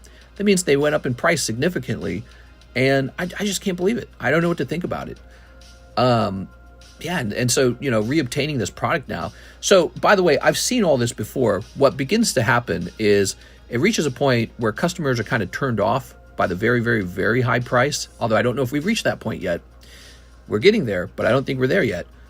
But so one day, customers get really turned off by this, and they go, what else can I buy? And they start buying Korean cards. They start buying Japanese cards again. Although Japanese cards have always kind of done well. But Japanese cards right now are very affordable. Like, look at the price of the Japanese menu. You see a bunch of packs for like $2. So, you know, you get people will start doing that behavior again until those go up in price. So that they're the next thing to go up in price. And then they buy Korean or Chinese or something else like that. Or they just go into a different hobby like Weiss, One Piece. One Piece, you know, that's kind of that. We're going to have EB2 eventually. We got Weiss Nikkei. Who needs Pokemon when we've got naked ladies? This is going to be a weird thing to say, but my dog's paw imprint has a single strand of her hair. Feels oddly comforting. Sorry for the weirdness. I feel like it's weird that Moonbryon became so expensive. Yeah, it's unexpected, but also it's not surprising. Like, does it really surprise you? That card has always drawn so much attention, and attention is a great predictor for price. That was one of the things we talked about in our 40-minute video. If you guys didn't watch that, I released a 40-minute video the other day talking about my predictions for 2025. So I don't make those videos very often. They're just for fun. But, you know, I was talking about some of my concepts and theories around Pokemon card collecting. Did Peter need a new bag? He didn't need a new bag, right? Here he is. I found you. Mr. Peter. All right. Cool, man. Mamma mia. Moonbreon CGC Perfect sold for 6,000. Nice. Nice. My new pastime is checking Call TR to see how the collection is skyrocketing. What's your thoughts on investing in Brilliant Stars? Not a fan of it. I've seen Brilliant Stars go up in price, so that's good, but all of the sets are going up in price. And for me, Brilliant Stars was just going to do that to stay in parity with all the other sets that are going up. But overall, it's definitely not one of my favorite sets. Man, but I don't know what my price on Brilliant Stars is, but I might need to check that in a minute. Okay, so we are up to date on all the orders, I think, except for this one. Christian Whitfield is back with 10 Hidden Trials. Ooh, so that is Final Fantasy, and that is one of the best Final Fantasy sets ever because it contains a very sexy lightning signature. So ever since that set came out, we have sold through really crazy amounts of it. Case after case after case. It was selling unbelievably well. I'm looking for it right now. Ah, here it is. All right. Whew. This one hadn't been touched in a little while. Everyone quick buy Brilliant Stars. I saw the 6,000. I did a double take as well. Just crazy. Yeah. 1, 2, 3, 4, 5. Well, you know, Jen, you're somebody who's probably sitting on a lot of cards. You like to open them. You like to be in the breaks. You like to do the vintage stuff. You probably got some of your own stuff. And so, you know, if they're all going up in value, that's not a bad look for somebody who's sitting on a lot of it. Oops. Be like, Mom, Dad, see, it was an investment. I told you. All right. I have so much vintage. Any sets you think are slept on or lagging behind the hype? I've started just grabbing Japanese to get some more inventory. Yeah, so everyone's got the greed feeling. Everyone's got the, it's going to the moon. Quick, buy some now.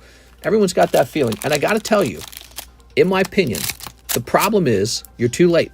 You should have been buying all last year and all this year. And if you buy now, you're not going to see the same returns as we're seeing today. And so when you say which ones still have yet to move, they've all moved. It's kind of too late, right? Like Brilliant Stars is not a good set. It's just not. And it's moved? Well, that's because they all moved. But, you know, I don't think we've reached necessarily like this sort of saturation point where it's completely done. But I think it's a lot of it's done. And so I wouldn't go too crazy. And just probably collect whatever you enjoy. If you're just trying to collect because you think it's going to like, you know, do a crypto or something like that, in the long run, you're going to struggle in the hobby because the motives for buying and holding cards should be your desire for the card itself, because that's the best way, because you have all this money wrapped up in it and you'll be looking at it every day. And when the market crashes, you're going to be like, oh man, I just want to sell this and get my cash back out and go do something good with the cash. So if you've got a card that you're looking at that you don't love, you'll be so tempted to sell it all the time. So just buy whatever it is you really like and then just wait for the market to do its own thing. That's how it works. That's how it works for me. Like, I just buy a chunk of this, a chunk of that, whatever's interesting to me. And then when I look back at it later, it's like, oh, this went up, you know? So that works really well. That style of buying cards works really well. If there's something you really like and you know you like it, just go buy some of that. There it is. All right, Christian Whitfield. All the slab breaks going to be recorded on YouTube. That's correct. They all 100%, all of them get recorded. That's right. And again, we posted on Discord so you can actually see which link, which live stream it was, and you can see the timestamp as well. And so in our Discord server, we have a channel called Breaks History where we post the results of all the breaks. So when this break ends, we'll post the results in Discord, and then you can just click on the link to go to the live stream and see it. And so that's your proof and everything. You just got 2 full arts, Christian Whitfield. That's pretty good. So, but you know, I don't want to hand out too many recommendations on, oh, go buy this set, go buy that set, it's going to the moon, because it's like, there's no crystal ball. Nobody knows what happens next. You can create a ton of theories and sound like you know what you're talking about. The market will decide, not me. The market will decide what they truly want. And so And always let your conscience be your guide. So you can just let your conscience be your guide.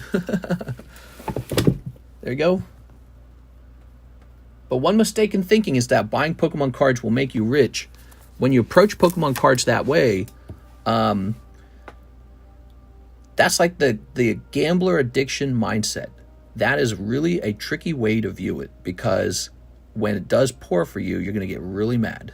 And it's very highly addictive to see them that way. Like, oh, this slab strictly goes up. It definitely does not. I've owned slabs that definitely go down first.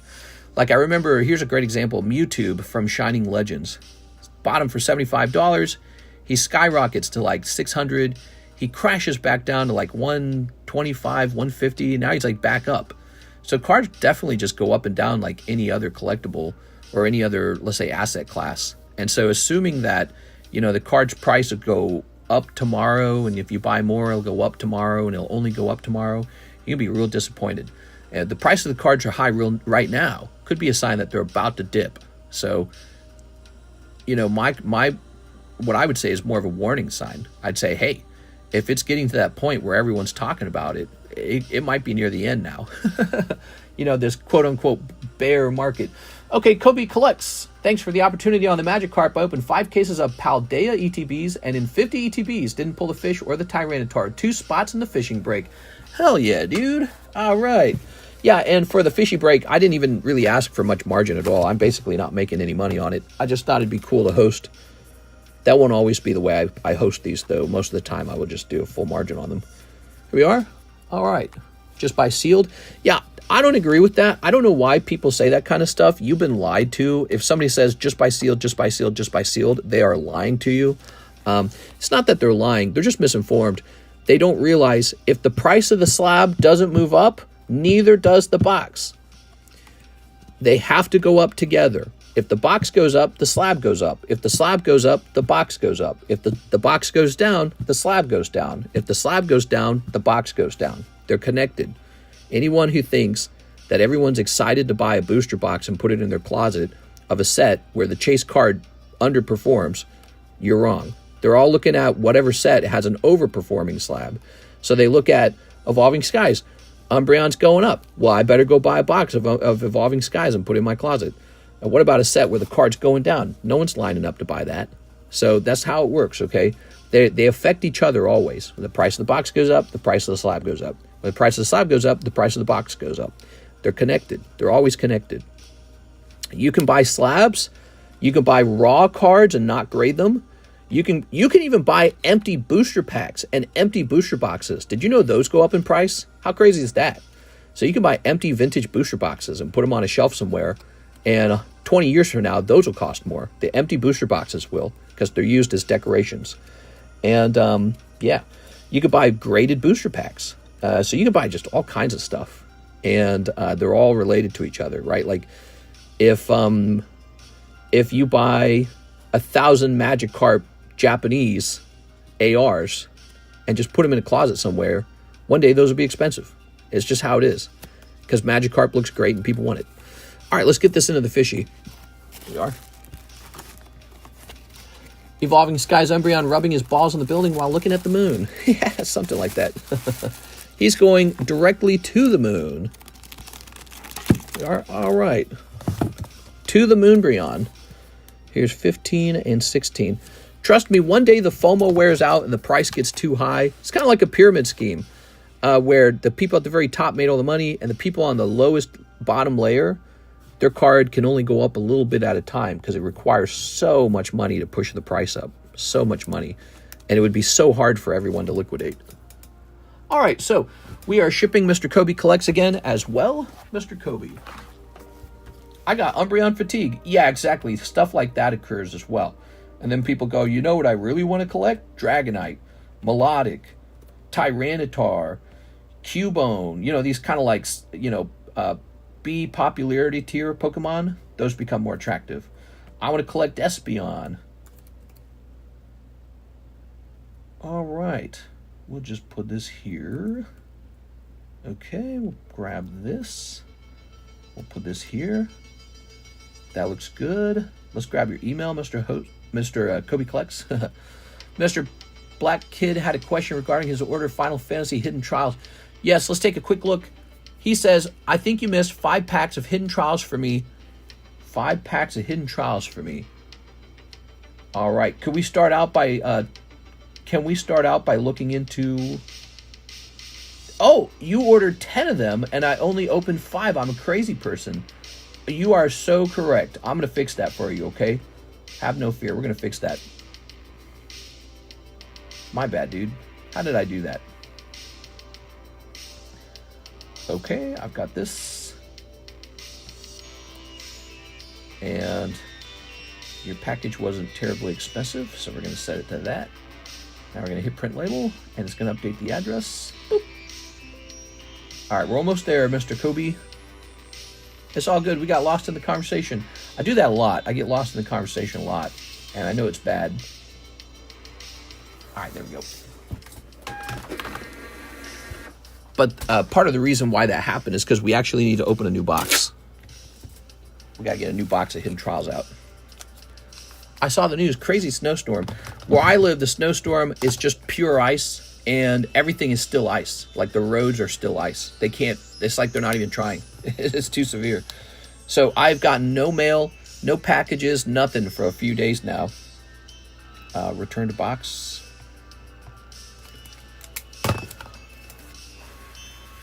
It's an endearing part of your stream. Well, yeah, I suppose. I just enjoy talking about all this stuff a lot. I'm very into it. It's like a game for me, I guess. Maybe that's part of why I have so much to say, because it's like a game I'm playing. Okay, you ready? Hidden Trials.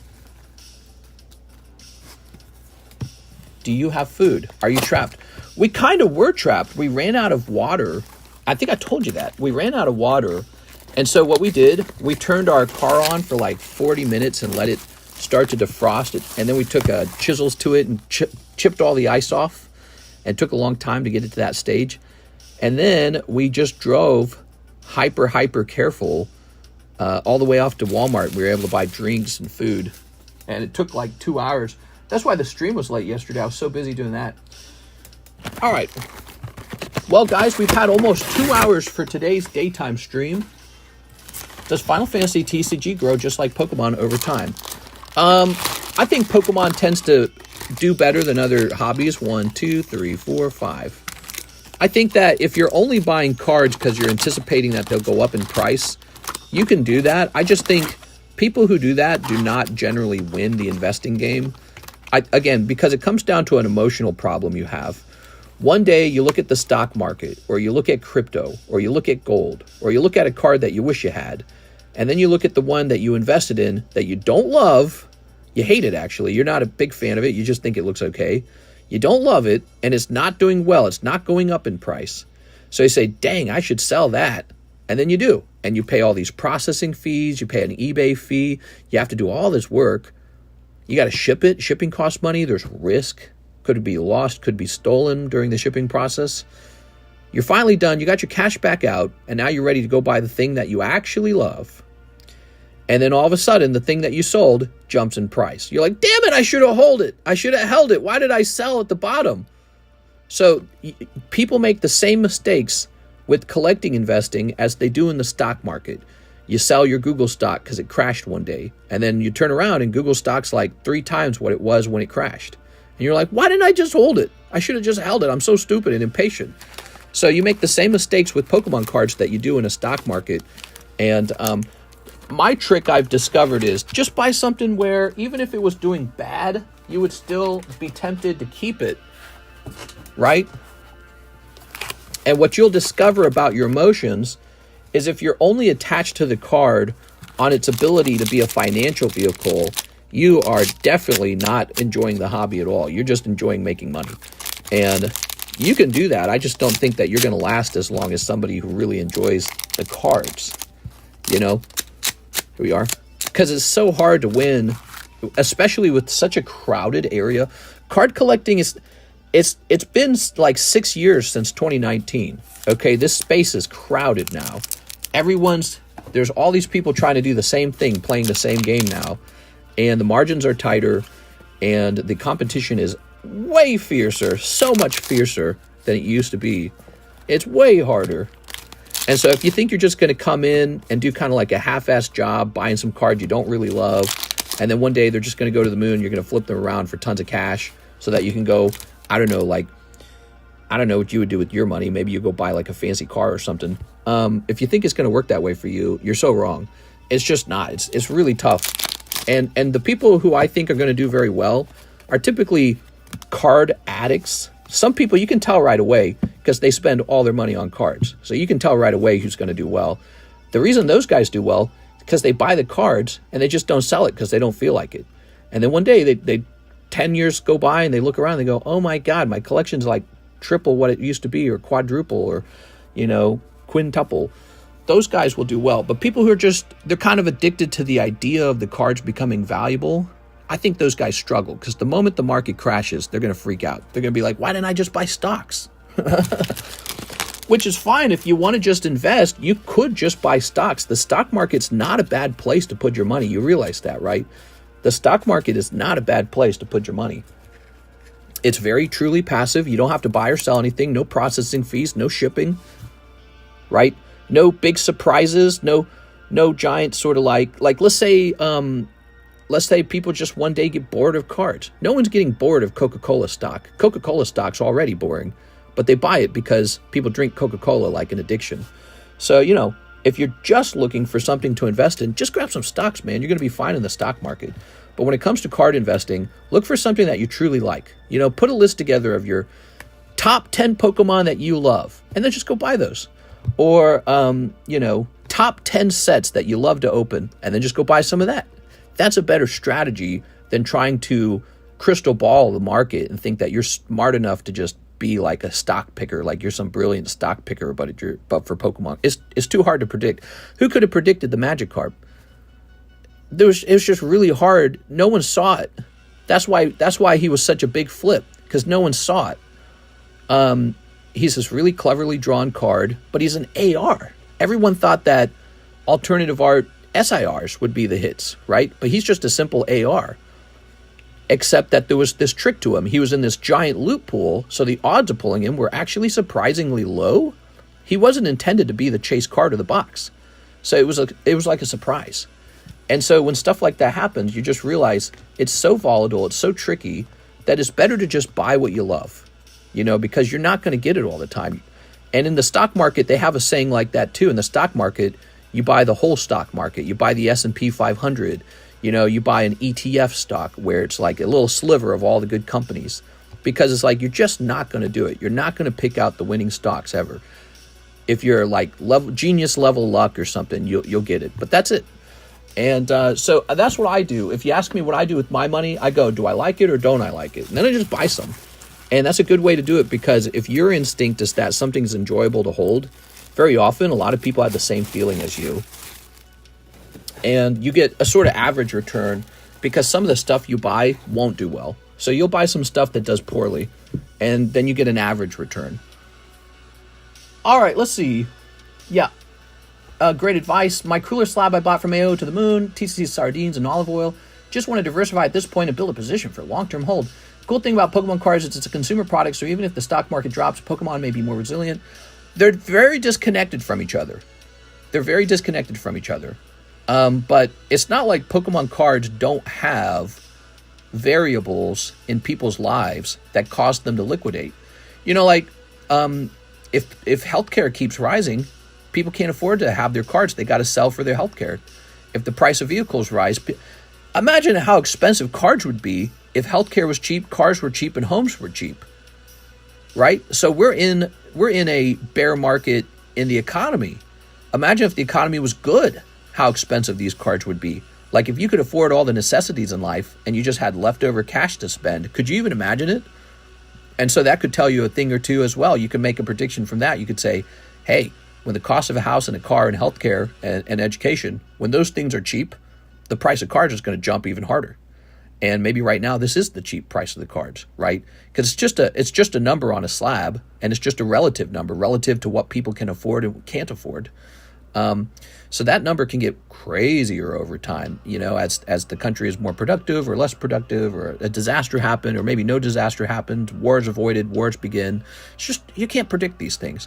So I would just stick with buy something you love. You can speculate if you want, but buy what you love, and that will take you in a good direction. Also, here's another perspective I have. Just buy a little bit of everything. So, you know, each set comes out, right? Just buy a little bit of all of it. And then some of them will do bad and some of them will do good. But overall, if the hobby's doing good, then overall you'll do good. Jose Arredondo, I order shipping and have changed address. I believe I did update that address. Let me take a look. Way ahead of you, Mr. Jose Arredondo, way ahead of you. I tested it and I saw that your address changed and I already fixed it. How cool am I? How cool is that? All right, so let's just take a look at another order. We have Mr. Chentzeg Vong, and he wants 4 hollow shuffles. All right, here goes. How about something I love from your store? Oh, nice, dude. I really appreciate that. Here we go. I just think it's a really nice time because there were people who have been buying Pokemon cards this whole time with all the negativity, and you buy anyways. And then one day it's all flipped, and you're like, oh! It's a very good feel time, a very good feel-good time for Pokemon card collectors right now as the prices have risen, which was a prediction that maybe was in question for, especially when it really looked kind of like Scarlet Violet was doing very, very bad. 2 live customs. All right. So let's get this back in the box. 1, 2, 3, 4, 5, 6, 7, 8. That goes back in.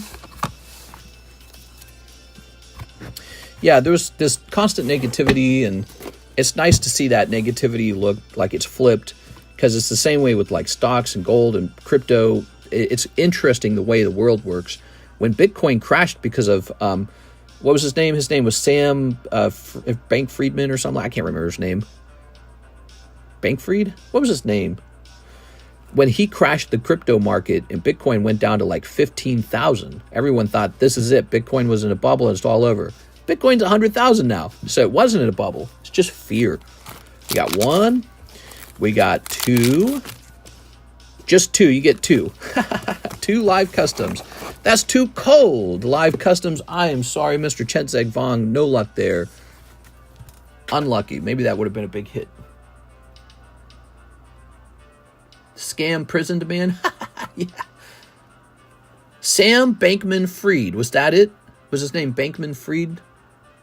I can't remember. I'm going to look it up. But yeah, everyone was sad about crypto for a while. Yep, that's his name, Bankman-Fried.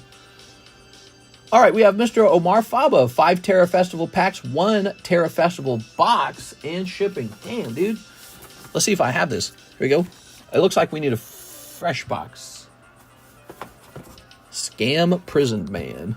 Is Pokemon would stop self-sabotaging and putting the top hits in box sets. Despite this, they seem to be doing fine, man. Crazy, isn't it? All right, here goes. It's just a matter of time for people to earn enough money and buy all of the cards off the market, and then the price just rises. And so you can look at something like the behavior of humans. A real deeper question is, will humans change? Will we stop collecting things? Apparently not. Don't bet on humans not wanting to collect things. We love to collect. We love to show off our collections. And there's a wrong price and a right price, sure, but it's not going away. That is a behavior that's here to stay. Also, the opening up RNG boxes, that's not going away either. People love that. They love it. Las Vegas is rich off of that idea, and that's not changing. That's what humans like to do with their money. They like to waste it on slot machines. All right? And so you look at it and you go, oh, with the scornful look. Oh, but it's like, that's what humans like. That's what we want to do. We want to do stuff like that. It's fun. All right, here goes. And these are, I said this is a one-time use slot machine. That's what in the 40-minute video, if you missed that, go back and watch that. I posted it 2 days ago. In the 40-minute video, that's what I called Pokemon cards. I called them a one-time use slot machine. That's what they are. All right, here goes. Thank you for the GL. My boxes haven't been great. Yeah. That's what gives the rare card its value. for one expensive box, there's like 15 cold boxes, right? Same with this over here. There's one hot booster pack and 33 cold ones. All right. Ready? All right, we've got...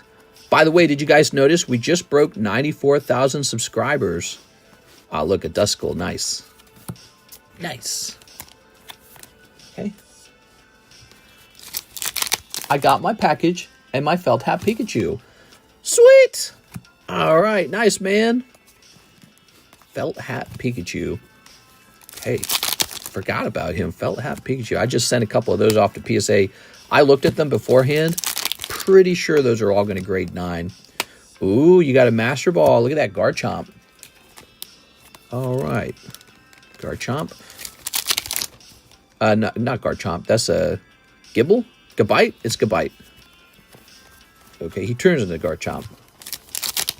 I tend to spam a lot. I want to refrain from asking Mr. about my grading for that SCC card.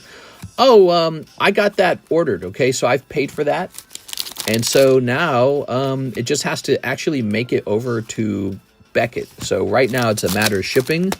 And that could take a little extra while because we are having very bad snow ice conditions. And it doesn't seem to let up till Thursday. So it might ship out Thursday. I'm hoping it ships out Thursday. I'd like it to. Otherwise, we're going to have too much shipping saved up. Hit that like button. Mine was 9.2. You think you'll ever get expensive? Mine was 9.2. The top felt hat Pikachu? Could be.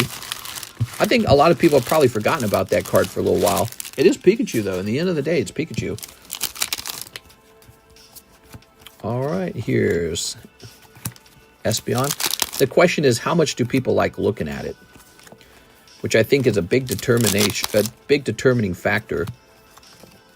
Okay, there's that Gabite again. Okay. Oh, no.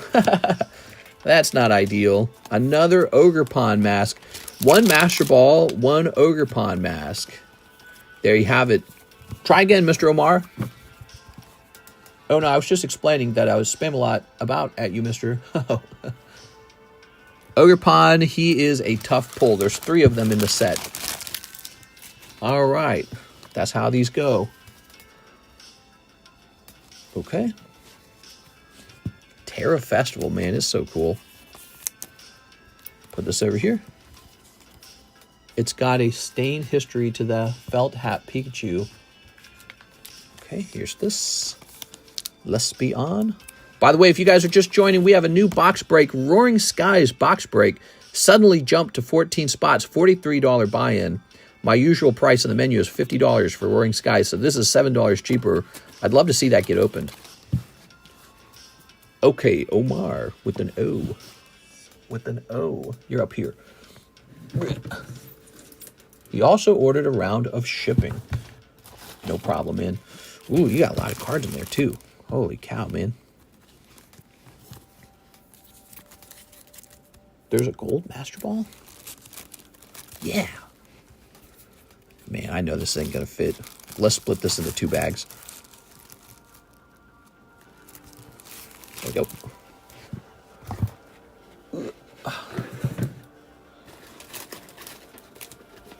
Okay. Good Ogerpon. All right. Ooh.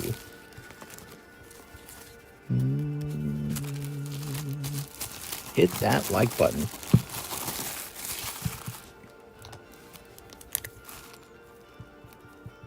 Your initials are OF.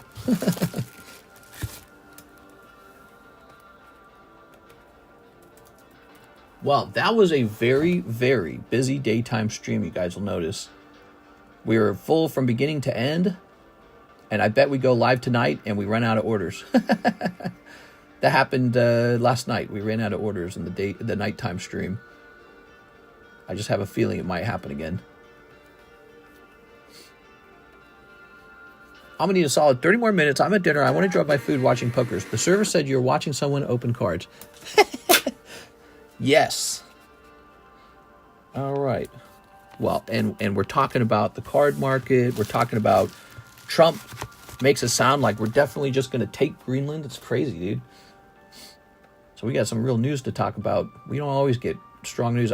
Justin Trudeau, he quit yesterday. He resigned. He said he will resign. Crazy, right? All right, but that is the end of the daytime stream. I ask you guys to come back to the nighttime stream. We'll have a giveaway for the Tuesday nighttime stream.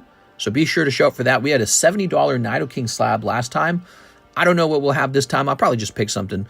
But we'll do another giveaway tonight. And yeah, you just have a chance. You don't have to necessarily buy anything. People who got that slab includes people who just typed in like a keyword into the chat room. And that's all you needed to do to sign up for it. Who got that slab? I don't remember. Who won it, actually? It was, I remember, it was Irving Morales. There we go. Oh, man, it's hard to remember stuff. It's over already? That's right. We've been live for a full 2 hours at 7:42. It's almost 8 p.m. at night. I went extra long tonight. I'm going to be in a lot of trouble, guys. But, yesterday was so slow, I wanted a chance to go for a long stream for the daytime. See you later, everybody. I'll be here for the nighttime stream around 12:30 a.m. See you later. That's 12:30 a.m. Central Time.